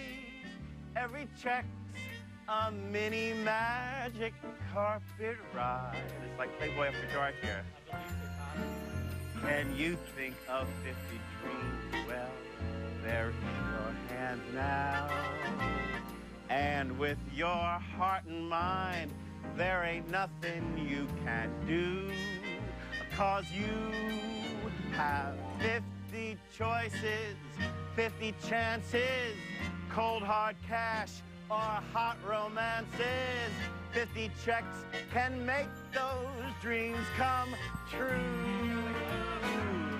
The first song that we wrote was 50 checks, and then we wrote another song for the mom. And after writing those songs, we realized we had written a song that Frank Sinatra could have sung and that Judy Garland or Edith Piaf might have sung. And we realized, okay, the kid is seeing his parents in this idolized, glorified way. And it's almost as if he's presenting, like, my dad's like Frank Sinatra, and my mom's like Edith Piaf. And that's what led to the concept. So it happened very organically. Both of those songs are not in the show now. Well, I tell the cast, they look at me and I go, I literally like drowning babies. How did you guys meet? Because you have been together as professional and romantic partners for a number of years now. A few years. Decades, many. We met one day. I was still living in New Jersey, and I went to see a musical off-Broadway with a friend of mine from New Jersey that was ironically entitled Boy Meets Boy at the Actors Playhouse. And we ran into some other friends from New Jersey on the street after the matinee, and we said, oh, let's catch up. And there was a piano bar right there called Marie's Crisis. It's still there. Still there, yeah. I went in there with my friends. I started playing the piano. It was empty. It was like 4:30 in the afternoon. I was only 16. I shouldn't have been in there. And the bartender was sweeping up, and he went, very MGM. Wait right here. Hey, kid, you're good. So wait here. And he ran over. And I was directing a show at the Duplex, which is next door. Of course. He said, still there, too. Yes. Hey, there's a kid down there. Because I had a piano player we used to call Mittens because he was so terrible. And so they ran down, and we ran in and saw him, and we said, that's our Hitler. They said, can you play together wherever we go cheesy? And I went, you mean like the way they play it at a bar mitzvah? I'd never known other people who got that strange way, that show busy other style of music. And so I played, and I came in and started playing for the comedy act on the weekends. And what was the first song you guys wrote together? We wrote a musical based on about the life of Barbie and Ken, how Barbie and Ken met. We did it in a basement of a Polish church on St. Mark's Place. What was it called? Living Dolls. We did it for a while until Mattel said, cease and desist. Of course, as fate would have it, almost 30 years later, Mattel called and said, we'd like to do the Living Doll. No, you got that Living Dolls? We couldn't believe, oh my God. After the success of Hairspray, when you guys were at the top of Broadway. It broke our heart, because that was almost our big break. It got moved to the Manhattan Theater Club, but when Mattel made us take Barbie and Ken away, it lost little life out. what it was. Well, since Mattel has asked you, have you revisited the... Now, believe it, we've been too busy to act on their offer. Oh, my God. I was like, you know, when Gloria Swanson says, and so I've been waiting 30 years for this call. But I love the sensibility that you have, which comes through in Catch Me, although I must say Catch Me is kind of a musical drama, because it seems to me to be, as much as I loved Hairspray, this is much more moving. And, you know, you guys do the wonderful light pastiche fluff very well, but it seems that in here you've gotten a little more, I don't know, heart or drama. What's the nature of the story? The nature of the story, and it's a little grittier at the end. You have a beautiful big song for Aaron Tveit at the end. Yes. A very powerful, dramatic song. And that's not a vein that you seem to write in a lot. Yes, it is. It's just Hairspray came along and presented us in a certain way, but, you know, we can try to do anything people will let us. I don't know. Hopefully this will lead to more. But I mean, it was the same thing for me in movie scores.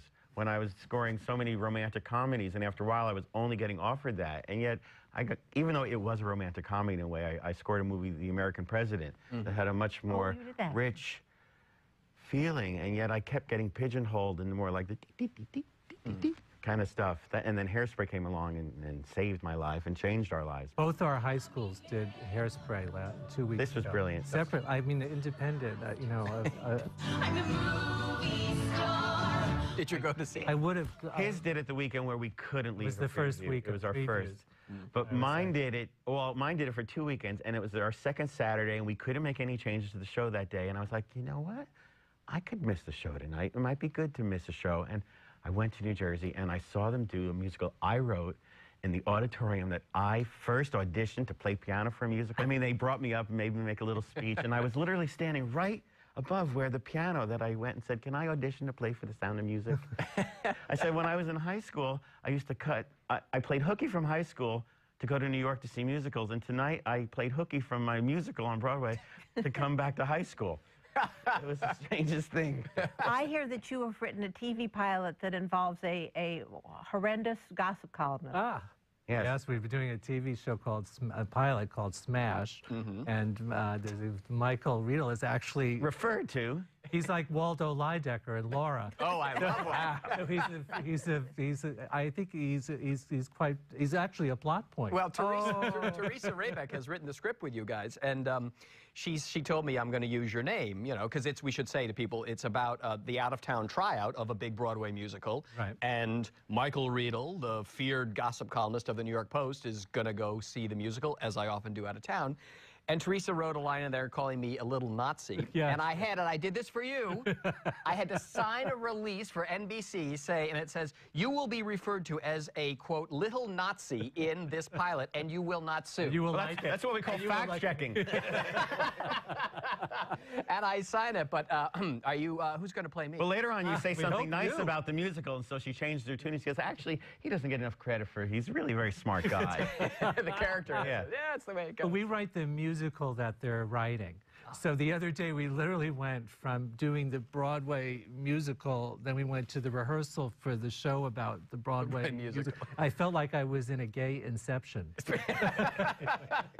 Larry Gelbart famously said that if Adolf Hitler was alive, he hopes he's doing a musical Out of town. Is it can it be that difficult sometimes? Yes, I texted somebody last night, and I actually asked, if you write my obituary, please write cause of death, show business. Yeah, I can relate to that. Yeah. Except you guys love it. I mean, the struggles, the... Yeah, but, you know, we have definitely on this one had every possible thing. Anything you wish to share? No, yeah, not at all. You can't just leave it out there like that. What's been the hardest, what's been the struggle on this show? It's just the normal It's a complicated story to tell on stage. It really is. It really is. And trying to find the right tone. It is a plot-heavy show. I mean, it's as simple as this. Comparing Hairspray and Catch Me, which are apples and oranges. But Hairspray basically was a musical in its original form. It had old songs, but it had songs and it had people who should sing and dance. So it was such a natural thing. And this just needed more work. And so with that work came a lot of different opinions. And just trying to all get on the same page is sometimes not as easy as it was on Hairspray, where the template was so already laid out. So even from the beginning of Hairspray, you guys were all on the, as Peter Stone, the old wonderful old Broadway writer, said, everyone has to be on the same level. Yes, and if you're not on the same level, you're going to have a show that competes against it. Yes. But we're very lucky because we had Jack O'Brien, Jerry Mitchell, Kenny Posner, David Rockwell, William Ivey Lung, Paul Huntley, it's Steve Kennedy. It's all that troupe. So we have such a shorthand together after they're all working on Hairspray together that it's just, you know, it's a wonderful way to go through the tech process and the directing process with them. William Goldman said in that great book, The Season, that I know you guys have read, that every show has to have the muscle, that ultimately somebody has to be calling the shots. Are you Shaman and Whitman? Are you guys the muscle on the Shaman and Whitman show? We're opinionated, but you know what, we respect. It's such a collaboration. Jack's a director, you know. Jack is a director. Jerry is the stage. It's such a collaboration, and unless you respect all those people, Who wins if there's a battle? I mean, who ultimately? I'd say we have tried everything. Everyone has gotten a chance to see what they thought, and there have been 1 or 2 previews that I would like to now get the numbers from Telecharge of everyone who was there and say, as my guest, I'm going to sneak you into the last 10 minutes of the show, because what you saw that night, I'd rather you saw what it now has become. But we tried everything, and we have really worked hard. Everyone on the team has really, really worked hard. There hasn't been a day or an hour we haven't been thinking, what else can we do? I mean, even when we leave you today, you're going back to... We're making a cut. 1 week before the show opens. We have a big cut going in today. So, you know, I mean, you just learn... The audience tells you that they're actually the muscle. Yeah, that's in the end, they tell you everything. That's right. And Peter, again, Peter Stone always said that you have to be able to listen to that audience and not resist them. Never. If they're resisting your show, because then you're sunk. You have to move with them as they moved with the show. I can feel it when I'm sitting there. We all feel it, and you just you know, hey, let's do this, and usually you end up hopefully it's the right decision. And now they have like focus groups for Broadway, which movies have had for a long terrifies time. me. Whether it's your chat boards or focus groups, once the audience is telling you everything you need to know during the show. You don't, and that's the way it's been for hundreds of years. You don't need. We don't go on. You go to those focus. Once you start thinking about it, to write it down, and you're asked leading questions about, you know. I find chat rooms for me when it's not when people can't sign their name to a criticism, I don't respect it. It's like scrawling dirty words under a viaduct. I mean, if you can't say that you stink, sign so Michael Riedel, little Nazi. I mean, you do. I'll give you that. You put your name to it. Come on, people. But you go on those chat rooms because not as much, because finally I realized there was no winning this. I would go on it just to correct things that were not facts. Right. I figured I can go on. I could be like when Woody Allen pulls what's his name? I can't. Marshall McLuhan out. I can at least say that's not true. Yeah. And I'm there. I can tell you that that's not true. But then it starts the fighting about what I have said, and people saying, "Oh, you're a brown nose," and they start fighting them, and it's just not working. I have a policy like you. I don't respond. People can say whatever they want about me, and Lord knows they do on the thing. I never respond to it. No. Feeling, listen, you know, I dish it out, so I got to be able to. Be able to take it. But don't you want to know who's dishing it out? I know. Yeah, I mean that's the part. Yeah. I do know. You know. I do know because I know the name. I have the press agent I know has all the list of all the people. Wow. You'd be surprised. That's like Margot Lyon, Jack O'Brien. They're unbelievable. That's what we can't believe about nowadays. That everyone feels. On the Facebook pages, they just go into these long things. Someone's sister, someone's brother, someone's mother is reading that. I don't want to be a hypocrite. We're queens that dish about stuff, but you know, we know who we're talking with, and you watch what you say. That when we both were this, when I saw things at that age, we either loved them or liked them. I never went out of. I've never come out of a theater going. I mean, yes, you find things that are not right, but there's always some glorious moment in every show that you just that you say that was worth whatever I went through. So you weren't running to see the the great flops of the 60s and 70s. You were, but you know I was. We've talked about it. Of course. Well, before we wrap it up, then, and I know you love them all, but can you tell me your favorite all-time classic Broadway fiasco? Golden Rainbow. Golden Rainbow, and that was, who was in that? Steve and Edie. Oh, of course. Because by the second act, they stopped calling each other by the character names, and they would just say, "Steve, what do you think, Edie?" And they would just do it. But they were glorious, whatever it was. And yours? What? I don't think I have one. Because I am truly Pollyannish. Once I'm in a theater, I am happy. And we have a little treat now because I believe you guys are going to do a little sort of Ed Sullivan type variety hour number. Well, Fingers is over here. Fingers. As opposed to Mittens. You're going to dance this time? No, I'm chained to the piano. Okay. And I want to say this, I'm Michael Riedel, and welcome to the Hollywood Palace.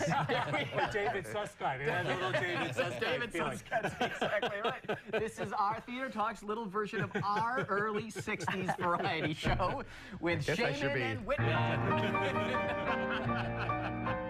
We have to write a Theater Talk theme, I think. So There you go, there you go. Pick a little, talk a little, pick a little, talk a little, tick, tick, tick, talk a little, pick a little more.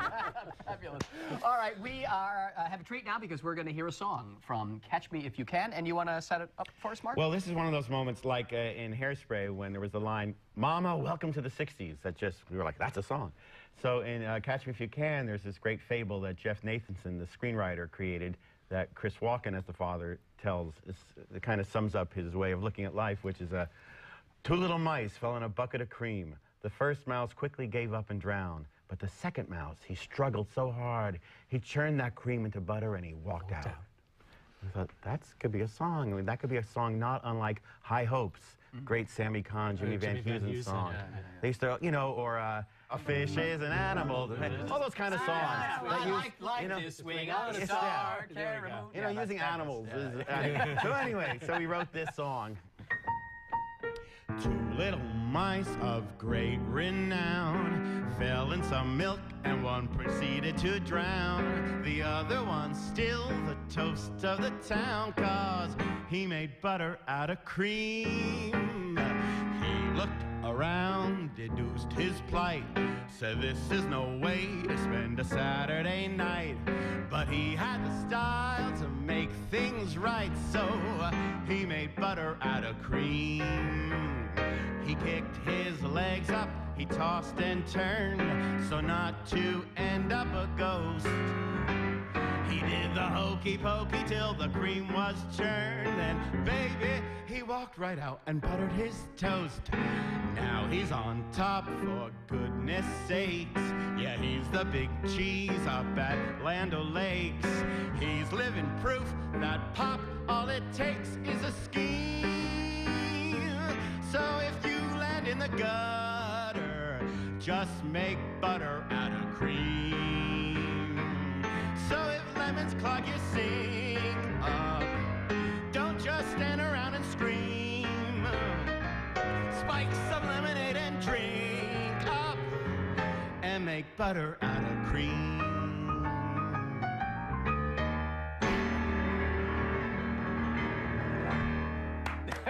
I like that tempo. We should try that tempo tonight. Yes. Where's my martini, my cigarette here on the Lux? Right under here. Lux Variety Hour. All right, the show is Catch Me If You Can at the Neil Simon Theater, written by our good friends Mark Shaman and Scott Whitman. Good luck, and here's to another big hit, boys. Thank you, Waldo Lydecker. Thank you, and good night from Peter. Thank you, guys. So we got us two and life's a bits. The bug and mouse at the end of their wits. They knew the key to life was that it's what you dream. So if lemons clog your sink up, don't just stand around and scream. Spike some lemonade and drink up, and make butter out of cream. Just make butter out of cream. Make some butter out of cream. I hear what you're saying, son. I'll make butter out of cream.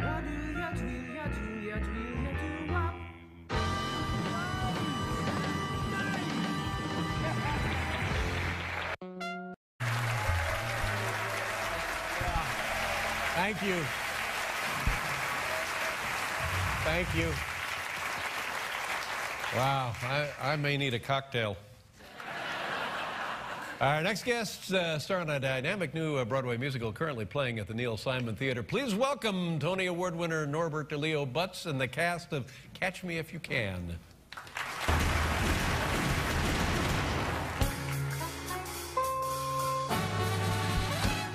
It starts very early.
Huh?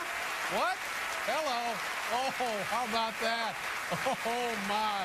Thank you so very much. Thank you so very much. Hello, Norbert Leo. Nice to see you. Thank you. Oh, my goodness. Thank you.